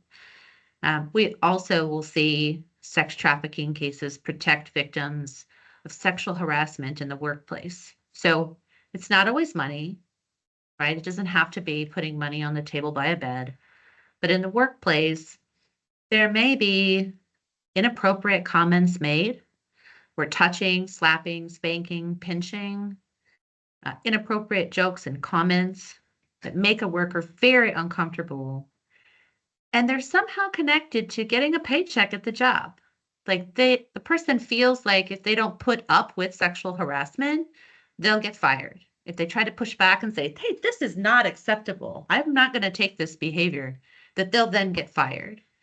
And so when someone feels that they're threatened in that way, that their work, their money, their livelihood could be taken away from them if they don't put up with harassment, then it falls under trafficking because something of value, a job or continued work shifts or housing connected to work or many other things, is being offered in exchange for sex that they don't want, or in exchange for this sexual harassment that is really geared toward eventually getting towards sex, right? It's not always physical sex in bed. It may be something more like grooming or getting closer and closer to it. But the idea is to keep pushing and pushing and pushing those boundaries. So each time they can victimize the client a little bit more.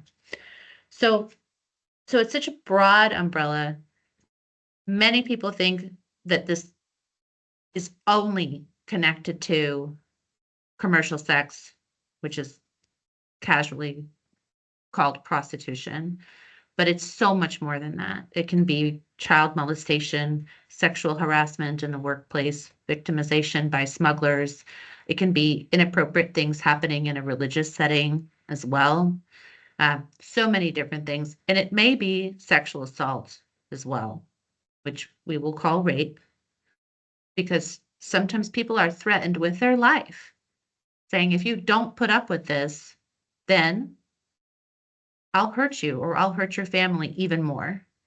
And that is something, again, where a person's life is valuable. And when that's threatened, the other side of that is they're offering some kind of safety if they then put up with that terrible behavior.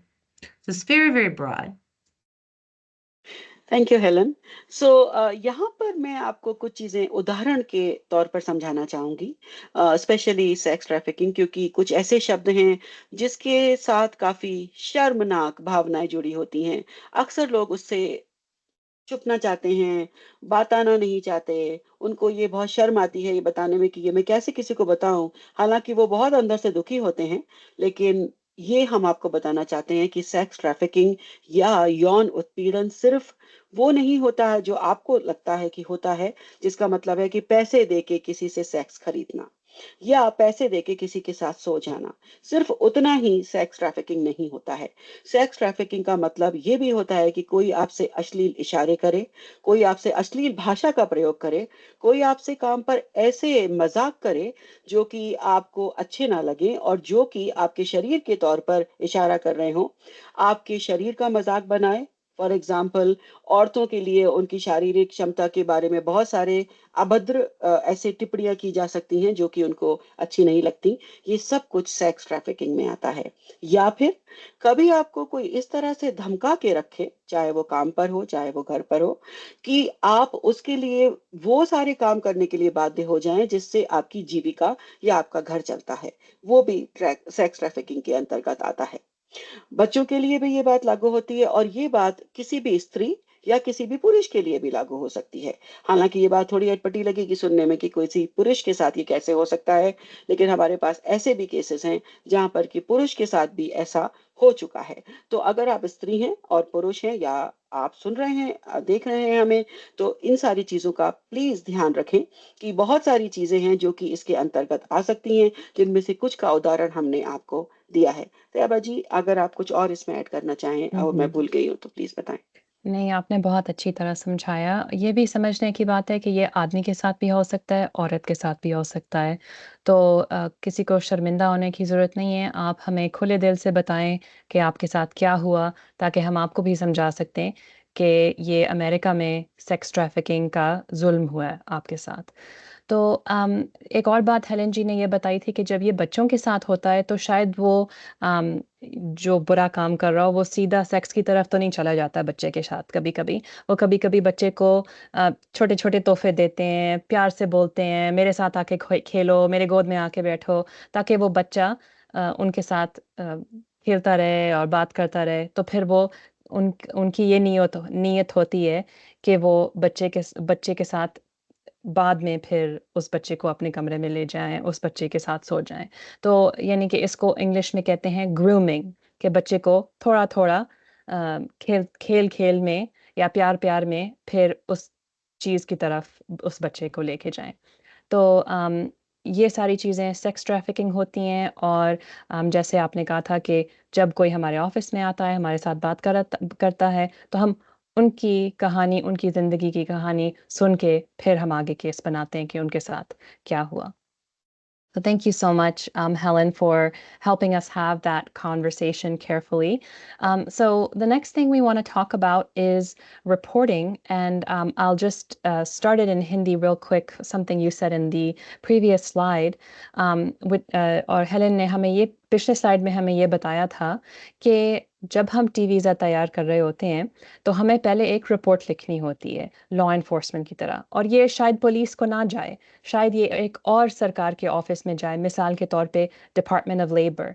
और department of labour ये office होते हैं सरकार में कि जो काम कर रहा हो अमेरिका में उसको ठीक पैसे मिल रहे हों, उसको हिफाजत के लिए जो भी चीज़ चाहिए हो काम पे, मिसाल के तौर पे ग्लव्स चाहिए हो या मास्क चाहिए हो, अगर आप कोई चीज़ साफ़ कर रहे हैं तो ये चीज़ें उनको मिल रही हों, उनको पैसे मिल रहे हों, उनके अपने हिफाजत के लिए चीज़ें मिल रही हों, उनको कोई काम पे धमकी नहीं दे रहा, डरा नहीं रहा, मार नहीं रहा, चीख के नहीं बोल रहा। तो अगर ये चीज़ें होती हैं काम पे, तो हम एक डिपार्टमेंट ऑफ लेबर को रिपोर्ट भेज सकते हैं। तो कभी-कभी जैसे हेलेन ने पहले हमें समझाया, सौम्या जी, आप भी मेरे साथ समझाएँ कि कभी-कभी वो डिपार्टमेंट इस क्लाइंट के साथ बात करना चाहते हैं, पूछना चाहते हैं उनसे कि और हमें बताएँ क्या हुआ? किसने किया? कब किया? कैसे किया? और कभी-कभी जब हम रिपोर्ट लिखते हैं, तो आगे से कोई जवाब भी नहीं आता, वो और कुछ नहीं पूछना चाहते, वो पूरी तरह रिपोर्ट से ही समझ लेते हैं जो हम उनको ख़त भेजते हैं, तो फिर आगे ये इन्वेस्टिगेशन नहीं चलती। तो सबसे ज़रूरी बात ये है कि हमें रिपोर्ट करना होता है, उसके आगे ये ज़रूरी बात नहीं होती कि इन्वेस्टिगेशन हो और उस क्लाइंट का इंटरव्यू हो, और या फॉर्म पे सिग्नेचर डालें, सर्टिफिकेशन फॉर्म पे सिग्नेचर डालें, बस हमें रिपोर्ट लिखनी होती है। यहाँ पर एक और चीज़ यहाँ समझनी ज़रूरी है जो कि काफ़ी कल्चरल गैप जिसको बोलते हैं कि अलग-अलग सभ्यताओं में अलग-अलग चीज़ें वाज़िब होती हैं। तो यहाँ पर कई बार ऐसा भी होता है कि आपके साथ हर एक सेंटेंस में गाली-बक के बात की जाती है और आपको लगता है कि ये तो बहुत ही नॉर्मल सी बात है, जबकि वो भी आपके लिए टी वीज़ा का एक आधार बन सकती है क्योंकि वो भी आपके लिए लेबर ट्रैफिकिंग है।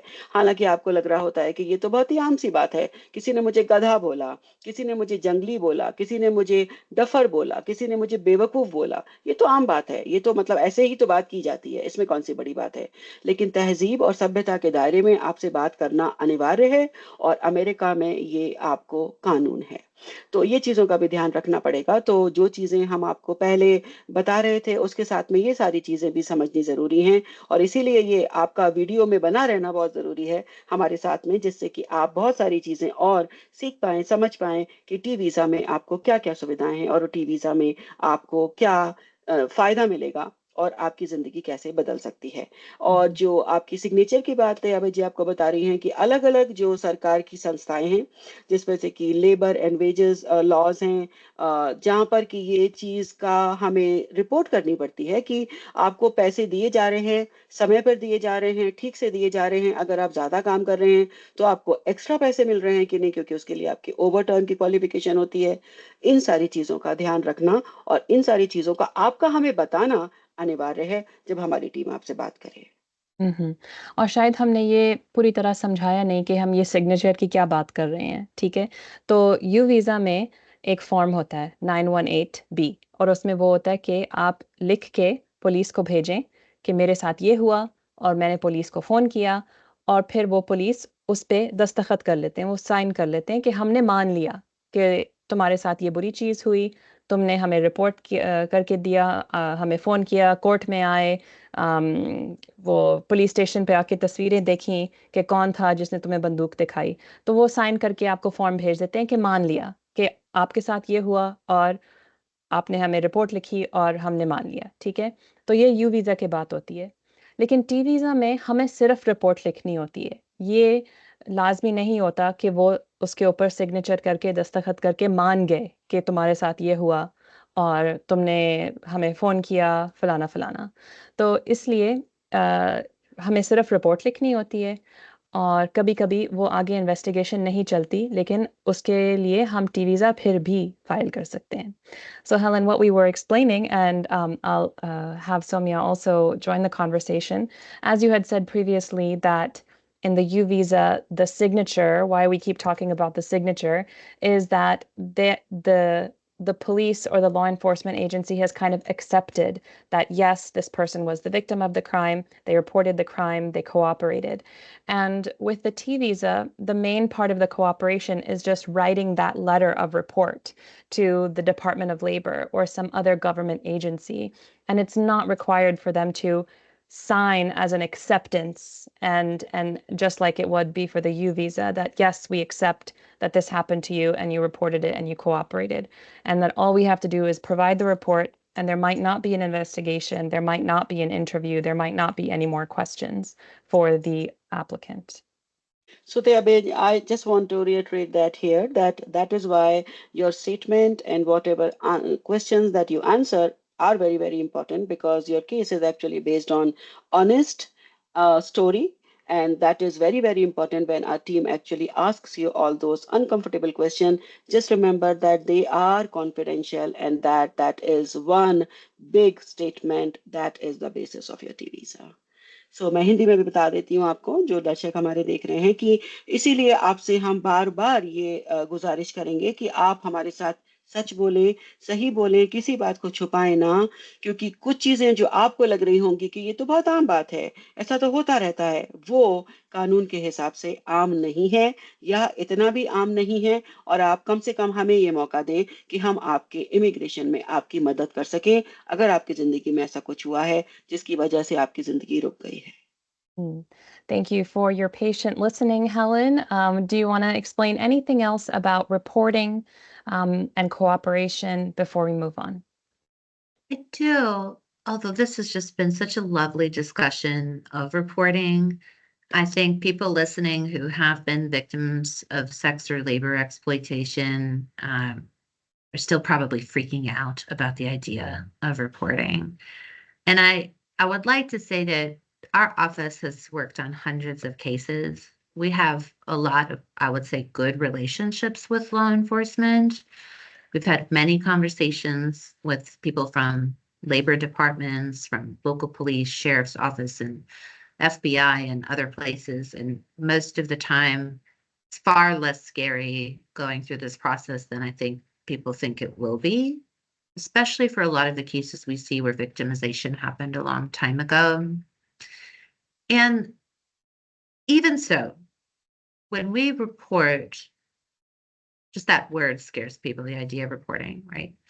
But when we are reporting the victimization to law enforcement, if they don't actually move forward with something like a criminal charge or create an incident report that's publicly available, then there's really no access by the traffickers, by the bad guys, to that information, right? So one of the most frequently asked questions we get is, are the bad guys going to know that I turned them in? They're terrified of that, even if it was 20 years ago. And usually the answer is no, that they won't, because if there isn't going to be a criminal charge or a public incident report, something that goes into court, right? This is just a civil immigration case that's going to be confidentially processed at the Vermont Service Center or another confidential service center at immigration, then there really isn't any way for these traffickers or bad guys to find out. And then the next question I get is, but what if there is an investigation? You know, what if they actually pressed criminal charges? And again, it's extremely rare in my experience that criminal charges for trafficking would be pressed. But if there was, then in America, yes, the defendant does have a right to know who's accusing them, right? So from there, it could happen. But the ability to put a criminal charge on somebody, they have to have probable cause. They have to be, I would say, 99% sure that they have enough concrete evidence to put somebody in jail over this offense. Whereas with T visas, our confidential T visa process, yes, we have to check the box that we have attempted to report what has happened, but we're looking at 51%. More likely than not that our client is a victim using any credible evidence, which, just like Soumya said, that is the primary evidence being your victim statement, your honest account of what has happened. And that victim statement is something that generally is not going to just lead to some type of criminal charge where it all becomes public, right? So we're very careful in the work that we do. We're trying to protect victims' rights. We try to help them work through their fear of going through a case. And many times, just due to the sheer volume of reports or the lack of enough evidence to do something criminal, we end up with an administrative report that ultimately nobody outside of the people we reported to would be able to access. And then from there, the filing goes to immigration and is confidentially processed. So I think that that does ease people's minds about this. And in a consultation, we will always be talking about where it might be the best place to report, how risky would it be to report? Is there a chance, who may find out? If so, what would happen from there? And so we're going to balance those fears and risks with the benefit of moving forward. Most people that I talk to ultimately are comfortable moving forward with their T visa cases, which is amazing and wonderful that they would trust us with that process. And if we ever do have to do more with law enforcement, I have found, by and large, most of the time, we do have a fairly positive experience. Just being very careful about who we talk to and who we trust within law enforcement. So I know that was a mouthful, but if you could try to help me with that, I'd appreciate it for the interpretation. Sure so अभी तक आपका जो interest है हमारे video में जो बना हुआ है उसके लिए बहुत बहुत धन्यवाद। अगर अभी तक आपको ये समझ में आ गया है कि टी वीज़ा क्या होता है, टी वीज़ा आपको क्यों करना चाहिए, टी वीज़ा में क्या क्या चीज़ें होती हैं जो आपको उसके लिए क्वालिफाई करती हैं, तो अगली चीज़ आपको यहाँ आती है कि अगर किसी ने आपके साथ ऐसा व्यवहार किया है जो अमानवीय था, जो चाहे आज से 20 साल पहले हुआ था जब आप यहाँ आए थे, चाहे वो आपके आने के साथ ही हुआ था या फिर आप इतने दिनों तक डरे हुए थे, आपने उसके बारे में अपनी ज़िंदगी में, अपने घर में भी बात नहीं की है, तो फिर आपको क्या करना चाहिए? और अगर आप ये वीडियो देख रहे हैं, तो आपको क्या करना चाहिए कि आपको एक अटॉर्नी के पास जाना चाहिए, जो कि आपको मदद कर सकते हैं। और यहाँ पर ये चीज़ बताना ज़रूरी है, अगर आपको इस बात का डर है, जो कि अक्सर हमारे क्लाइंट्स को होता है, वो हमसे पूछते हैं, "कुछ होगा तो नहीं? उसको जिसने भी ये व्यवहार किया है, उसको पता तो नहीं चलेगा? अगर पता चल जाएगा तो क्या होगा? कोई इन्वेस्टिगेशन तो नहीं होगी?" क्योंकि ये सारे ऐसे शब्द हैं, जो कि अक्सर लोगों को डराते हैं। उसको हम यहाँ पर हेलन समझा रही हैं और जो कि Helen thank you for explaining that so well. तो उसका एक सीधा-सा जवाब है कि ज़्यादातर केसेज़ में कोई इन्वेस्टिगेशन आपके केस में नहीं होता है और हमारी टीम जो आपसे बात करती है, जब आपका कंसल्टेशन होता है अटॉर्नी के साथ, तब हम ये डिसाइड करते हैं कि हम कौन से डिपार्टमेंट को उस केस की रिपोर्टिंग करेंगे। और वो अलग-अलग केसेस के लिए अलग-अलग जगह होती है। तो आपको डरने की बिल्कुल ज़रूरत नहीं है कि कहाँ रिपोर्टिंग की जाएगी और क्या जिसने ये व्यवहार किया है उसको पता चलेगा, क्योंकि ज़्यादातर केसेस में वो उसको कभी पता नहीं चलता। उसके 2 कारण हैं, पहली बात तो डिपार्टमेंट के पास इतने सारे ज़्यादातर मात्रा में लोग नहीं हैं कि वो आपके केसेस पर काम कर सकें और दूसरा आपके केसेस सारे कॉन्फिडेंशियल होते हैं, जिसका मतलब है कि सारी जानकारी गुप्त रखी जाती है। तैयबा जी ने आपको पहले भी समझाया, मैं आपको फिर से बता रही हूँ, जो भी बात आप हमसे करते हैं, वो सारी जानकारी गुप्त रखी जाती है, गोपनीय रखी जाती है। उसके बारे में अगर आप चाहेंगे तो आपके हम परिवार के लोगों से भी बात नहीं कर सकते। मान लीजिए आप T1 हैं और आपकी पत्नी T2 हैं और पत्नी के साथ कुछ ऐसा हुआ है जो वो हमें बताना चाहती हैं, लेकिन पति को नहीं बताना चाहती। उसके बहुत सारे कारण हो सकते हैं। तो ये हो सकता है।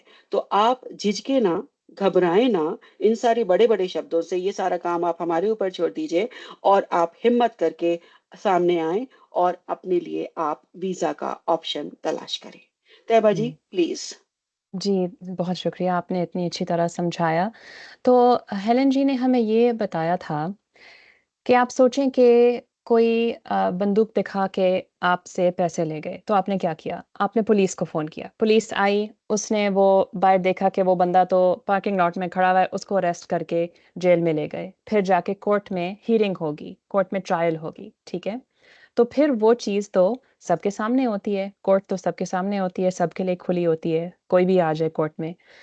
लेकिन टी वीज़ा का जो ट्रैफ़िकिंग का जो ज़ुल्म है, वो ज़्यादातर इस तरह किसी को नहीं पकड़ा जाता। तो वो ज़्यादातर कोर्ट में नहीं जाती। तो इसलिए जब हम रिपोर्ट लिखते हैं, तो हेलेन ने हमें ये बताया था कि हमने 100 केसेस हमने फ़ाइल किए हैं और वो कभी भी क्रिमिनल केस तक नहीं पहुँचे, यानी कि कोर्ट में कभी नहीं गए। And I just want to confirm, Helen, what I just translated, that we filed hundreds of cases and we've never had them turn into a criminal investigation. I have had cases that did turn into a criminal investigation. They did. Um, but I have, so what is a criminal investigation, right? That could be a law enforcement interview, right, where an incident report is created. But I haven't had a situation where it then turned into criminal charges for trafficking, right? So, So yeah, yeah. so I'll clarify. What I said was that what I was saying in Hindi was that it never turned into something where the person ended up in the courthouse. Okay. The way that Right. they would if you Right. were the victim of an armed robbery and the police came and arrested someone and then you had the whole trial in court. So that Okay. has not happened in the Correct. cases that you have filed for Correct. trafficking. That's right. And then I have had cases where people had been a victim of trafficking and there was some Mhm. type of criminal charge pressed and then they came to us. So Mhm. I've had cases where an employer physically assaulted or sexually assaulted their employee, charges were pressed, and Mhm. then they came to us thinking U visa and we did a T visa instead. Mhm. Um, or cases where domestic violence was reported at some point and they came to us for U visa and I was like, hold on, wait a minute though. They treated you like a servant. This is Mhm. really a T visa case. Let's do that instead. Um, but and I've had cases where law enforcement has done interviews, but I haven't yet in the cases that we've been working on had it where we ultimately, but the bad guys were like in handcuffs or somebody had to go to court because of a report that we did. That Mhm. doesn't mean we never will. But again, we're a private law firm, and a lot of the cases that we see are old and cold cases. They're things that happened in the 1990s or 20 years ago, things that happened 2 years ago. A lot of times it's not very recent victimization. And so it's very hard for a criminal charge or an arrest to be placed, even if there is no limit on how far back you can report. It's just very hard for them to find or arrest people or prosecute somebody when stuff is that old, like when leads have gone away. So I think that is why. Now, there are some organizations, oftentimes a nonprofit organization, that work very closely with law enforcement. And so they're catching like sex traffickers in a prostitution or commercial sex ring, basically, and then they're sending those TVs cases to the nonprofit to handle, right? So those might be recent cases. But that's not typically happening with us. We do sometimes get calls from law enforcement to help people when stuff's already been reported. But when we're doing our methods of identifying the victim who's never reported and then doing a report late, essentially, I've never had it where somebody ended up, having to go to court to testify against a trafficker at this point. So thank you, Helen, for explaining that investigative part, especially.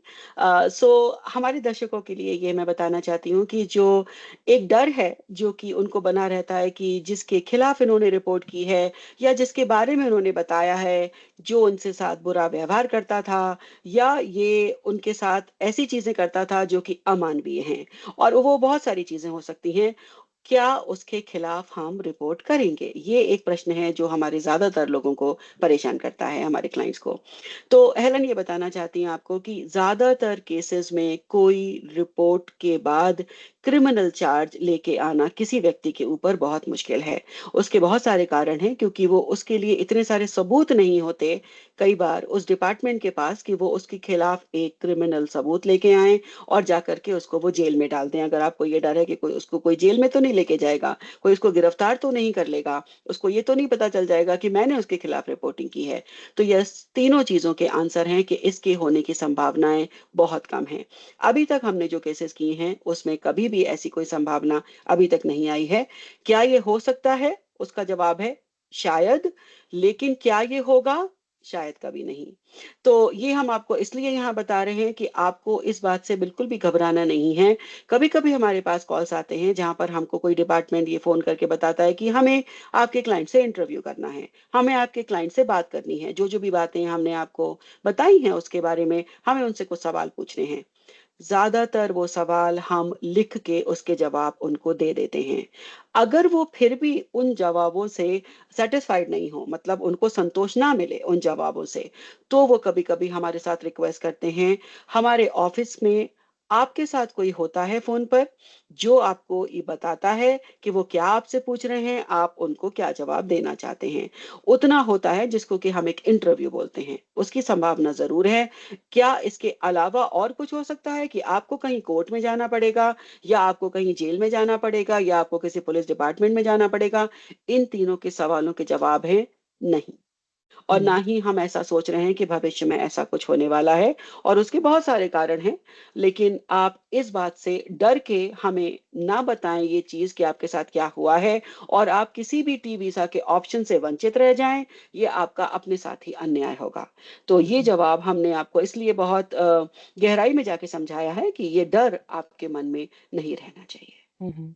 और Helen जी ने हमें ये भी बताया था कि हम बहुत एहतियात से रिपोर्ट लिखते हैं और जिनको रिपोर्ट मिलती है, जिन ऑफ़िसेज़ को वो रिपोर्ट मिलती है, वो भी बहुत एहतियात से वो पढ़ते हैं और समझते हैं ताकि जो टी वीज़ा के क्लाइंट हों, उनको कोई खतरा ना लगे। और जरूर। जी, और वो गोपनीय तो रहता भी है ना दयाबा जी, जी। क्योंकि वो जो चीजें आप हमें बताते हैं वो पहले तो हमारे ऑफिस के बीच में ही गोपनीय रहता है, उसके बाद जितनी जरूरत होती है वो जानकारी आपकी अनुमति के साथ ही हम आगे दे सकते हैं। उसके बिना तो हम कोई चीज आगे दे भी नहीं सकते, क्योंकि वो हुँ, सिर्फ और हुँ। सिर्फ आपकी कहानी है, वो जुल्म आपके ऊपर हुआ है। आप जानते हैं कि आप पीड़ित हैं, तो हुँ, आप हुँ। ये समझिए कि आप विक्टिम हैं। हुँ, हुँ। इसीलिए वो जो वीजा का नाम है, टी नॉन इमिग्रेंट वीजा। हुँ, हुँ। और एक और बात ये है सौम्या जी जो हम लोगों से काफ़ी सुनते हैं कि मेरे पास तो कोई तस्वीरें नहीं हैं, मेरे पास तो कोई मैसेजेस नहीं हैं, मैं कैसे समझाऊँ कि मेरे साथ क्या हुआ? मैं कैसे बताऊँ? सिर्फ़ मैं अपने बातों पे से, अपने अल्फ़ाज़ में से बता सकते हैं कि मेरे साथ क्या हुआ। और ये यानी कि देयर इज़ नो एविडेंस, कोई एविडेंस नहीं है कि मेरे साथ क्या हुआ। तो हम ये जवाब देंगे कि इसीलिए जब हमारी टीम एक क्लाइंट के साथ काम करती है तो हम हज़ार सवाल पूछते हैं और हज़ारों बार एक ही सवाल बार-बार पूछें और एक मुख्तलिफ तरीके से पूछें ताकि हम पूरी तरह समझ लें कि हमारे क्लाइंट्स के साथ क्या हुआ। फिर हम एक पूरी स्टेटमेंट तैयार करते हैं। यानी कि लिख देते हैं कि आपके साथ क्या-क्या हुआ, किसने किया, कब किया, आपको कैसे लगा, आपको क्या दुःख पहुँचा, आपको परेशानियाँ क्या हुईं। और फिर वो जो स्टेटमेंट है, वो टी-वीज़ा की सबसे अम, सबसे ज़्यादा ज़रूरी एविडेंस होती है। यानी कि आप हमें सच्चाई से बताएँ, हम लिख देंगे और फिर वो हम आपको पढ़ के सुनाते हैं कि आपने क्या कहा, हमने क्या लिखा। तो वो सबसे ज़्यादा ज़रूरी एविडेंस होती है जो वो रिपोर्ट में जाती है और फिर आखिर में वो टी-वीज़ा के एप्लीकेशन में जाती है। तो यानी कि आपको ये परेशानी की ज़रूरत नहीं है कि मैं कोई विटनेसेस लेके आऊँ, मैं कोई और लोगों को लेके आऊँ जो बता सकें कि मैं सच बोल रही हूँ। और मेरे पास कोई कागज़ात नहीं है, कोई तस्वीरें नहीं है, कोई फ़ोन पे स्क्रीनशॉट्स नहीं है कि मेरे साथ क्या हुआ। लेकिन आप बस सच्चाई से हमें बताएँ कि आपके साथ क्या हुआ, आप लिखेंगे हमारे लिए और रिपोर्ट के लिए ये काफ़ी होता है। जी। और आपकी टी-वीज़ा के लिए सबसे ज़्यादा अहम कड़ी यही है कि आप सिर्फ़ सच और पूरा सच बोलें हमसे। पूरा सच से मेरा मतलब है ऐसी कोई जानकारी आप हमें ना दें जो गुमराह करने वाली हो, क्योंकि आपका सच है और हमारी टीम इस बात का पूरा ध्यान रखती है कि वो गोपनीय रहे। तो आप जब आगे आएँ और आप अपने लिए जब ऑप्शन तलाश कर रहे हो, तो आप अगर सच बोलेंगे तो आपके लिए भी बहुत आसानी है, और आपको जैसा तैयबा ने बताया कि एविडेंसेस की आपको ज़रूरत नहीं है, आप बाकी सारा काम हमारे ऊपर छोड़ सकते हैं। Mhm. And as we move on to the next part of what's required for a T visa, Helen, I'll explain that Somia and I were talking about how the victim statement is the primary evidence of both the report and the T visa application itself, that people don't need to panic that they don't have any evidence outside, they don't have witnesses, they don't have screenshots, they don't have papers, they don't have pictures of what happened to them. But that is why our screening team asks so many hundreds of questions, asks the same question a million different ways, because we're preparing a statement, which we then read in Hindi or Gujarati or whatever that client's language is, to make sure they understand what is being prepared for them, and they help us prepare that, basically. Awesome. Yeah. So, and that brings us to our next slide, right? So this is perfect. So that victim statement is our primary evidence, but there are other pieces of evidence that go into the case. There are 4 core pieces of evidence. It's just not usually things like video or DNA. Instead, we're usually looking at victim statement, number 1. Number 2, it's almost always therapy, because there is trauma, there is stress, there is a lot that people go through where mental health treatment can help them with their well-being. And it can also help show that the person is here physically in need of mental health services because of the trafficking victimization. So going to therapy is not something people just randomly do. A therapist is there to assess their mental health and help them. And if they have been victimized, most therapists are going to want to have meetings with them many times. So often the therapy is going to be proof of attendance of therapy, although the therapy appointments themselves are confidential, right? But attending the therapy or receipts for payment of therapy will be a second piece of evidence. A third piece of evidence will actually be our law enforcement report, right? I wouldn't just report something untruthful. So there is that we've gone forward with some type of a report, even if it may just be an email or a letter of notification of an old victimization. And then number 4 is the Trafficking Victims Assistance Program help, right? That helps us show that the person is receiving some type of services. It might be financial help. It might be safety planning. It might be workers' rights training. It might be training on how to deal with sexual harassment in the workplace, how to tell someone that's wrong or to get out of a bad situation in the safest way. So those are 4 things. Again, victim statement, therapy, the actual report that we do, and TDAP, or trafficking services, that help us show that someone needs to remain in the United States, that they're still here because of the victimization. And it also helps us show that they would suffer some serious hardship if they weren't allowed to stay here and continue on receiving those services or that therapy. So, sorry, बोलें go जी? ahead. नहीं, आप बोलें। Okay, sure, thank you. So यहाँ पर एक सवाल आता है कि अगर आपके पास कोई सबूत नहीं है, कोई फोटोज नहीं है, कोई टेक्स्ट मैसेजेस नहीं है, तो फिर ये केस कैसे बनाया जाएगा? ये कैसे साबित होगा कि आपके साथ अत्याचार हुआ है, कि आपके साथ शोषण हुआ है? तो यहाँ पर आपको हम ये सवाल का जवाब देना ज़रूरी समझते हैं कि आपके लिए 4 चीज़ें हैं जो हमें फिर भी प्रमाण के तौर पर आपके केस में लगानी पड़ेंगी। सबसे बड़ा पार्ट उसका है आपका टी स्टेटमेंट, जो कि आपको हम बार-बार बता रहे हैं कि वो हम सच्चाई से सुनना चाहते हैं, सच्चाई ही लिखना चाहते हैं, सच्चाई ही रिपोर्ट करना चाहते हैं। पहला सबसे बड़ा पार्ट आपका वो होता है। दूसरी चीज़ होती है आपका थेरेपी में जाना। और थेरेपी एक प्रक्रिया है कि लोग जिसमें अपने आप नहीं जाते, अगर आपको मानसिक परेशानी होती भी है, चूँकि आपको किसी ने बताया नहीं होता कि इसका भी कोई इलाज है। अक्सर लोगों को जब हम थेरेपी के बारे में समझाते हैं, वो बड़ा आश्चर्य करते हैं। जिन लोगों को फ़ायदा होता है, वो हमसे कहते हैं, "अरे! ये तो मेरी ज़िंदगी में चमत्कार हो गया, ये तो मुझे पता ही नहीं था।" तो ये कुछ ऐसी चीज़ें हैं जो कि आपका अ, पीड़ित होने का एक प्रमाण होता है आपके केस के लिए। तीसरी चीज़ होती है आपकी TWAP, trafficking victim assistance program, अगर आप उसमें एनरोल करते हैं और अगर आपको वहाँ से सहायता मिलती है, वो एक प्रमाण है कि वो एक सहायता है जो आपको अन्य किसी देश में या अपने देश में नहीं मिल सकती। तो ये कुछ चीज़ें हैं जो कि आपके केस को सपोर्ट करती हैं, जो प्रमाण देती हैं। तो अगर आप ये समझ रहे हैं कि जब मेरे पास कोई ऐसे प्रमाण नहीं है, जो आपके पास नहीं है, तो फिर आप कैसे आगे केस चलाएँगे? तो ये कुछ चीज़ें हैं जो आपको समझना ज़रूरी है कि वो आपके केस के लिए क्या प्रमाण हैं। अगर आपका यहाँ आते समय शोषण हुआ है, वो भी टी वीज़ा में आता है, टी वीज़ा ट्रैफिकिंग में कवर्ड है वो।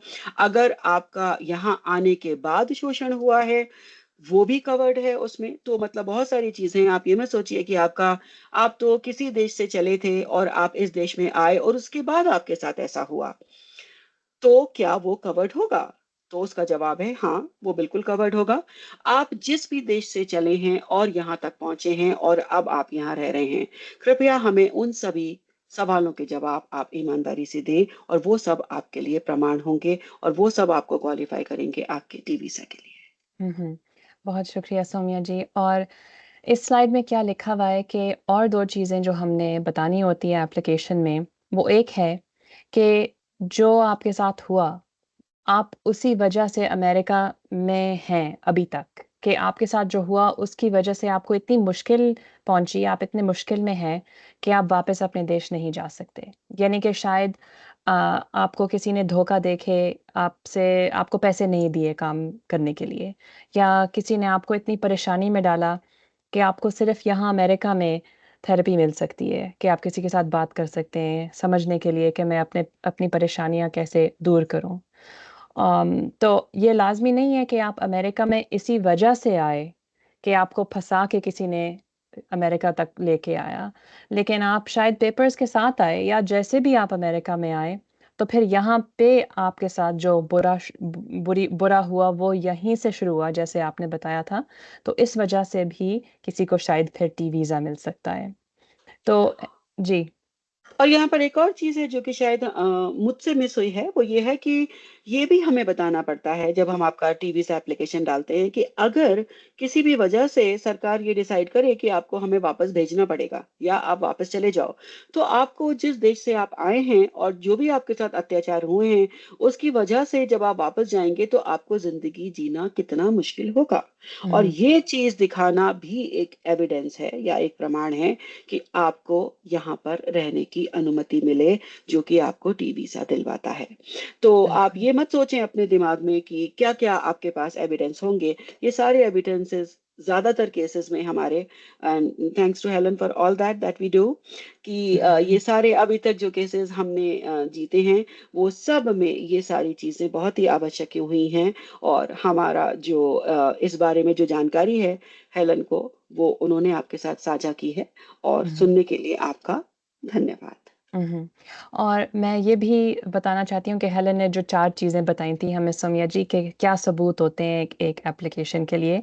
और वो पहली चीज़ ये थी जो हम पिछले स्लाइड में बता रहे थे कि आप एक स्टेटमेंट हमारे साथ तैयार करें, यानी कि हम आपसे काफ़ी सारे सवाल पूछेंगे, हम लिखेंगे कि आपके साथ क्या हुआ और आपने वो हमें सच्चाई से बताया, तो वो आपकी स्टेटमेंट बन गई। उसके बाद उसी स्टेटमेंट को हम तैयार करके एक रिपोर्ट में लिखते हैं, और वो ये होता है कि ये सच है। मैंने इतना सच बताया, यानी कि मैंने पूरी तरह सच बताया कि मैंने सरकार को ये रिपोर्ट भेज दी, ठीक है? और कोई झूठ बोल के तो नहीं सरकार को रिपोर्ट भेजता। तो ये दूसरा सबूत होता है। तीसरा ये है कि आपको जो परेशानियाँ हुई हैं, जो आपके साथ हुआ है, तो कभी-कभी शायद आपको नींद ठीक नहीं आती, आपको शायद भूख नहीं लगती, या शायद आपको ज़्यादा भूख लगती है, या आपको अम, बुरे ख्वाब आते हैं, आपको बुरी यादें आती हैं। तो ये जो परेशानियाँ होती हैं, चूँकि आपके साथ जो बुरा हुआ, इसकी वजह से हम कहते हैं कि आप थेरेपी में जाएँ, किसी के साथ बात करें, जो आपको समझा सके कि ये परेशानियाँ आपके दिलो-दिमाग में से कैसे निकल सकती हैं। तो इसको कहते हैं थेरेपी। ये भी एक सबूत होता है कि मेरे साथ जो हुआ, वो इतना बुरा हुआ कि मैं थेरेपी में जा रही हूँ। दूसरी बात ये होती है जो हमने पहले सबसे समझाया था वो टीवैप, यानी कि सरकार ने मान लिया कि आपके साथ जो ट्रैफिकिंग हुई वो बुरी हुई और वो आपको थोड़ी सी सहायता दे रहे हैं जो भी वो ऑफिस दे सकता है, यानी कि गैस कार्ड या पैसे डॉक्टर जाने के लिए या थेरेपिस्ट जाने के लिए। तो ये 4 सबूत होते हैं ज़्यादातर एक एप्लीकेशन के लिए, ये समझाने के लिए कि हम क्यों अमेरिका में अभी तक हैं और हमें अगर अमेरिका से निकाल दिया गया, हम अगर वापस भेज दिए गए हमें, तो हमें बहुत मुश्किल होगी क्योंकि ज़्यादातर इंडिया में, पाकिस्तान में, बांग्लादेश में जो हमारे मुल्क हैं, वहाँ पे ये थेरेपी नहीं मिल सकती, वहाँ पे लोगों को पता भी नहीं होता कि थेरेपी क्या होती है। वहाँ पे सरकार की तरफ से इतनी मदद नहीं मिल सकती, इतनी सहायता नहीं मिल सकती। तो यहाँ सिर्फ़ अमेरिका में वो चीज़ें मिलती हैं, तो इसलिए मुझे यहीं अमेरिका में रहने दें ताकि मैं ये चीज़ें हासिल कर सकूँ। जी, सौम्या जी? ज़रूर। और कई हुँ, बार आपके व्यवहार में भी बहुत सारा परिवर्तन होता है, क्योंकि जो ट्रॉमा आपको हुआ होता है, जो तनाव आपको ये सब कुछ करने में हुआ होता है, अपने देश को छोड़ कर के किसी और दूसरे देश में जाना, वहाँ रहना, अपनी जीविका चलाना, बच्चों को पालना, बहुत मुश्किल काम है, इतना आसान काम नहीं है। और उस दौरान आप क्या होता है कि आप इतनी सब तकलीफ़ों को झेलते-झेलते चिड़चिड़े हो जाते हैं। आपके घरवाले आपके इस व्यवहार का शिकार हो जाते हैं और आपको पता भी नहीं चलता। और आपकी ज़िंदगी जो एक हँसती-खेलती अच्छी ज़िंदगी थी, आप बहुत मित्रवत व्यवहार करते थे, लोगों से मिलना चाहते थे, अच्छी तरह से तैयार होके घर से बाहर जाना चाहते थे। अब आप सो नहीं पाते, अब आप हर समय अपने घर में चिल्लाते रहते हैं, आप अपने बच्चों पर गुस्सा निकालते रहते हैं। ये सारी वजह काफ़ी हैं ये बताने के लिए सरकार को कि आपको थेरेपी की ज़रूरत है और ये एक ऐसी चीज़ है जो आपको इस देश में मिल सकती है। हुँ, ये भी हुँ, एक प्रमाण है। हुँ, हुँ। और सौम्या जी जो हमारे साथ कंसल्टेशन बुक करेंगे, जो फिर आगे शायद हमारे क्लाइंट्स बनेंगे, तो उनको इसी तरह लगेगा जो हमारी कंसल्टेशन होती है हेलेन के साथ कि हेलेन कुछ इंग्लिश में बोलती हैं, फिर कोई हमारा इंटरप्रेटर होता है तर्जुमा करने के लिए, फिर वो इंटरप्रेटर बताता है हेलेन को कि इन लोगों ने क्या कहा और फिर हम इस तरह आगे-पीछे बात करते रहते हैं। तो इसलिए अब हम हेलेन को बताएँगे कि Helen, we had this very lovely conversation about physically present in the United States on account of trafficking, that it's not necessary that the person was brought into the United States as a victim of trafficking, but it's okay that after they started coming into the United States, after they lived here, then the bad action happened. And that we explained your 4 primary pieces of evidence. We talked about therapy, we talked about TVAP and reporting and the victim statement. We talked about how being removed from the United States would cause extreme difficulty because therapy and TVAP services are not very much available in their countries of origin. And we also said that this is what a consultation looks like at Helen Tarakich Law, where Helen will say something, we translate it, then we talk back about what the person has said. So this is kind of a preview of how a consultation would go for a client who needs an interpreter at Helen Tarakich Law.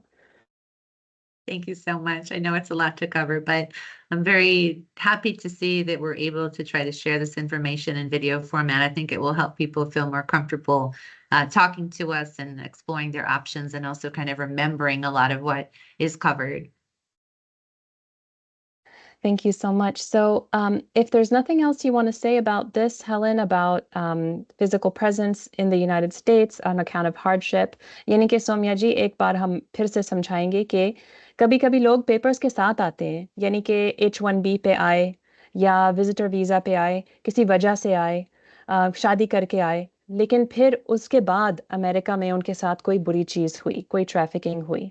तो ये ज़रूरी बात नहीं है कि किसी को घसीट के लेके आए अमेरिका में और यहाँ पे फिर काम में कहीं फँसाया।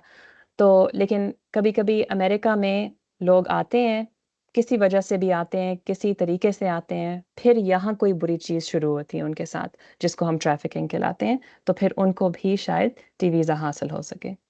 तो यहाँ पर एक और सरल भाषा में मैं खाली कुछ चीज़ बताना चाहूँगी कि आप इस देश में किसी भी तरीके से पहुंचे हों, Mhm. कानूनन, गैर कानूनन किसी भी तरीके से आए हों, और रास्ते में जो कुछ भी हुआ हो या यहाँ आने के बाद जो कुछ भी हुआ हो, ये वीजा आपके लिए हर तरीके से एक छतरी का काम करता है। जैसे छाता होता है, बारिश में आपको कहीं से भीगने नहीं देता, तो ये उस तरह का एक टी वीजा छाता है, समझ लीजिए, जो आपको हर तरह की मुश्किलों से, हर तरह की परेशानियों से बचाने में आपकी मदद कर सकता है। बहुत शुक्रिया। और जो आखिरी बात ये थी कि अगर मुझे वापस भेज दिया गया, तो मेरे साथ क्या मुश्किल होगी? तो ये भी जब हमारी टीम स्क्रीनिंग करती है, तो आपसे पूछती है कि आप वापस क्यों नहीं जाना चाहते? आपके लिए क्या मुश्किल होगी अगर आप वापस जाएँ? अगर अमेरिका आप छोड़ के वापस जाएँ, तो आपके लिए वहाँ क्या मुश्किल होगी? तो ये भी हम स्टेटमेंट में डालते हैं, ये भी वो एप्लीकेशन का एक हिस्सा होता है। जी, सौम्या जी, और कोई चीज़ आखिरी बात? अ, मुझे लगता है कि अधिकतर लोगों के लिए ये बात बहुत शर्मिंदगी भरी होती है कि वो कहीं गए थे, वहाँ से वापस लौट गए। उनको समाज से निष्कासित कर दिया जाता है, उनको अक्सर घर के किसी उत्सवों में नहीं बुलाया जाता, और ये बात एक बहुत परेशानी वाली हो सकती है। तो ये आपको लग रही होगी कि ये छोटी-सी बात है, लेकिन ये बहुत बड़ी बात है अगर आप देखें तो। तो इसलिए ये सारी चीज़ें भी आपके लिए एक बहुत अहम भूमिका निभाती हैं, जब हम आपका टी स्टेटमेंट बताते हैं। तो आप बिना संकोचाए, बिना झिझक हमें ये बात साझा करें। Mhm. And to conclude, Helen, can you just give us a little bit of an overview of confidentiality, attorney-client confidentiality, and also how we maintain that and how we work with that for our clients? And what do we do when we have two spouses together or a family together that we're representing?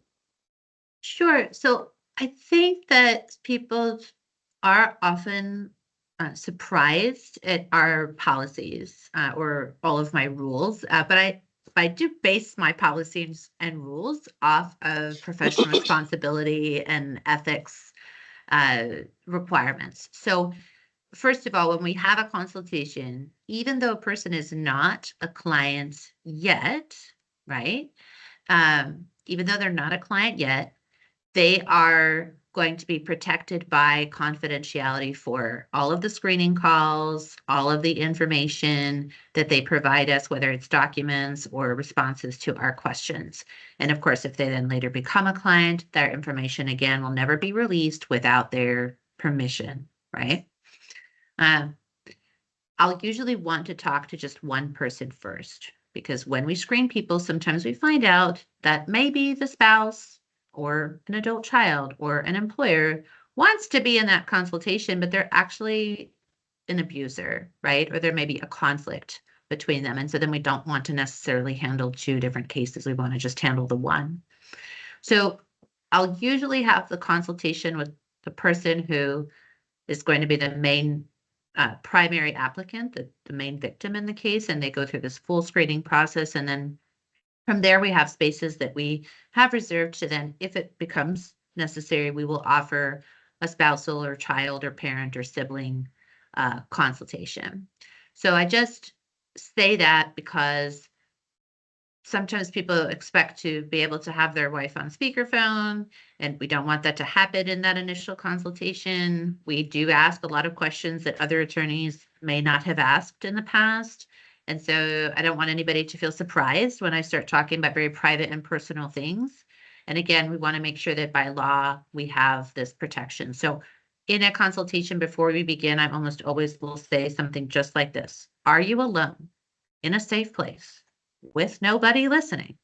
And nobody listening includes your family, so that we may maintain confidentiality for the purpose of this call. It's a long sentence, but it's important. It's very important.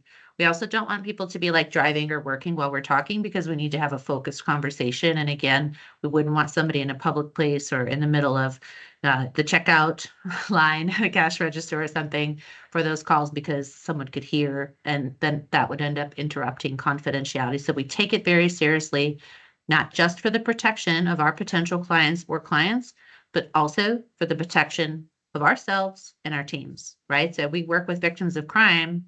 That also means that I would not like to put my team in danger because information is just out there unprotected. Thank you Helen. So confidentiality ये एक ऐसा शब्द है जो आप हमसे, हमारी team से, हमारे ऑफिस में बात करते समय बार बार सुनेंगे। इसका क्या मतलब होता है? ये बात समझनी बहुत ज़्यादा ज़रूरी है और आवश्यक है, जिससे कि आपके साथ हमें काम करने में सहूलियत हो और आपके साथ काम करने में आपको कोई डर ना हो कि ये जानकारी किसको दी जा रही है, क्यों दी जा रही है, इसका आप क्या करोगे और ये कहाँ-कहाँ तक जा सकती है।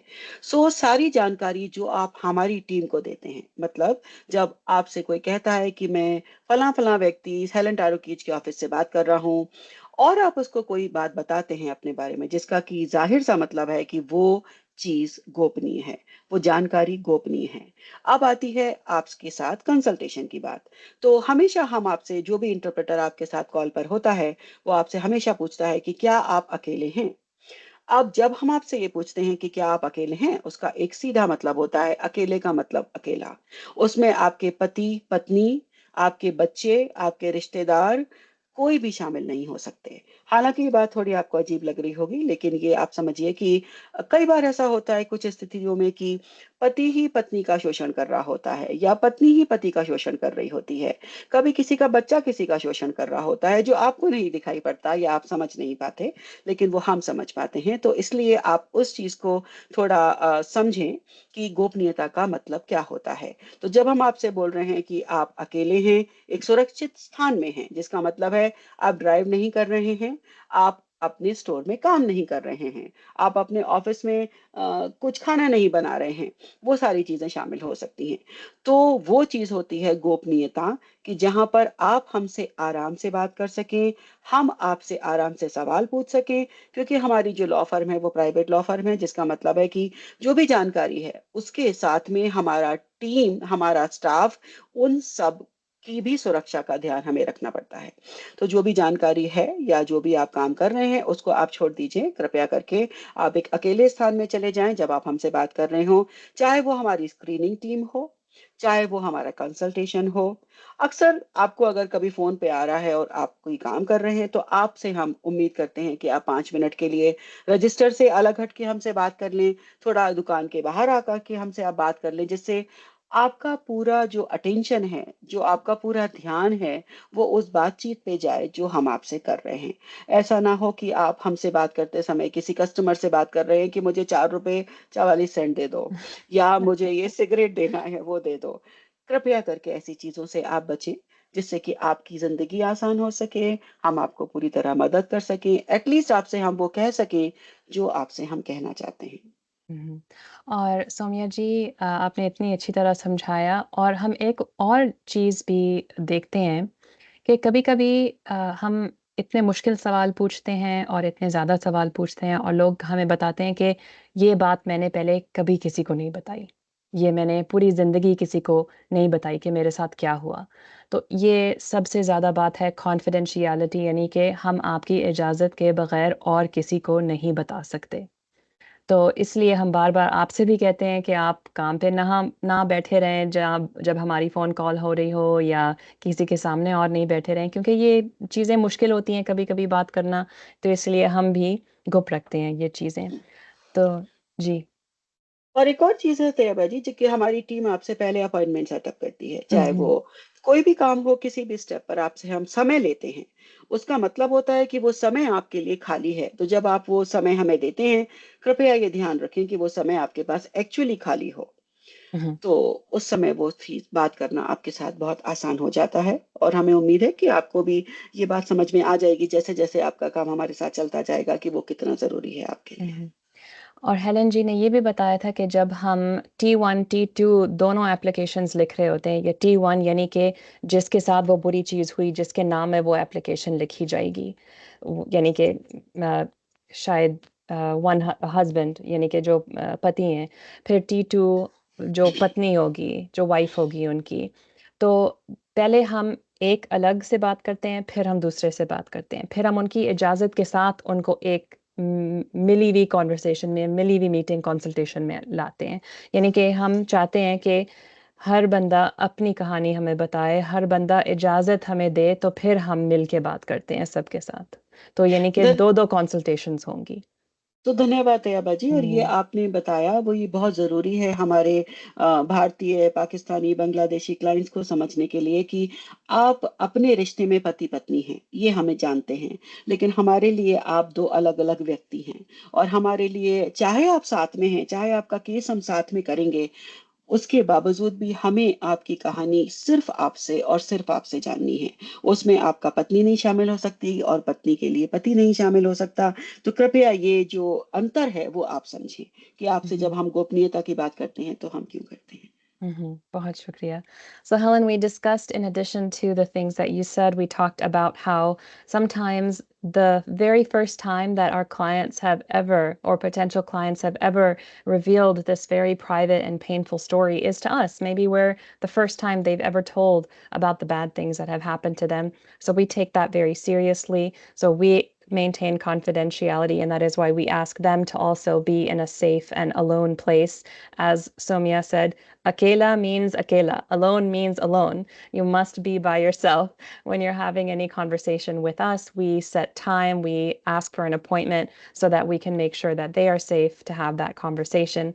And that we do T1 and T2 spouse consultations separately, and only after we get permission to have a joint conversation do we have that with them. Because, as Somia explained so beautifully, that two people might be husband and wife, but for us, they are separate clients until they agree to be on one application. So, is there anything else you'd like to say to close us out? Thank you so much for this time and this conversation, Somyaji. We really enjoyed having this conversation with you.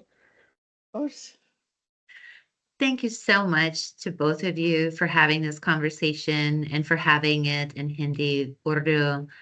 I could never do this work without our incredible team, and I'm so honored and proud to be able to help immigrants with this type of case. Thank you so, so much. Thank you. हमारे सभी दर्शकों का बहुत बहुत धन्यवाद। और Helen और तैयबा जी, बहुत मज़ा आया आज आपसे बात करके। हमें पूरी उम्मीद है कि हम और भी दूसरी चीज़ें लेकर के आते रहेंगे आपको अलग अलग वीडियोस के थ्रू। और हमेशा की तरह हमारी टीम एकजुट है। और Helen, thank you so much for explaining this and giving us this time. Bye bye. Thank you. नमस्ते। This video is property of Helen Tarakich Law, PLLC. Copyright 2024 or 2025. This video may not be posted anywhere except by Helen Tarakich Law or with written permission of Helen Tarakich Law. Each immigration case is unique. This video is for general informational purposes only and should not be taken as legal advice for a particular situation. Please consult an attorney to learn more about your options for immigration. The intended viewers of this presentation are current clients of Helen Tarakich Law, potential or future clients, or others wanting to learn more about immigration remedies. ये video Helen टारोकीच law पीएलएलसी द्वारा बनाया गया है, जिसके सर्वाधिकार सुरक्षित है 2024 या 2025 में। ये वीडियो एचटी लॉ की लिखित अनुमति के बिना कहीं पोस्ट नहीं किया जा सकता। हर इमिग्रेशन केस अपने आप में अलग होता है। ये वीडियो सिर्फ आपके लिए एक उपयोगी जानकारी के लिए बनाया गया है। किसी भी तरह से आप इसको अपने केस में लीगल एडवाइस या आपकी परिस्थिति में लीगल एडवाइस के तौर पर नहीं ले सकते। आपके केस के बारे में ज्यादा जानकारी के लिए कृपया आप अपने अटॉर्नी की सहायता लीजिए अथवा उनसे संपर्क स्थापित कीजिए। ये वीडियो जो एचटी लॉ के अभी क्लाइंट्स हैं अथवा भविष्य में जो हमारे क्लाइंट्स बनना चाहते हैं या बनेंगे, अथवा किसी भी ऐसे व्यक्ति को जो इमिग्रेशंस के बारे में जानना चाहता है, उनके लिए है।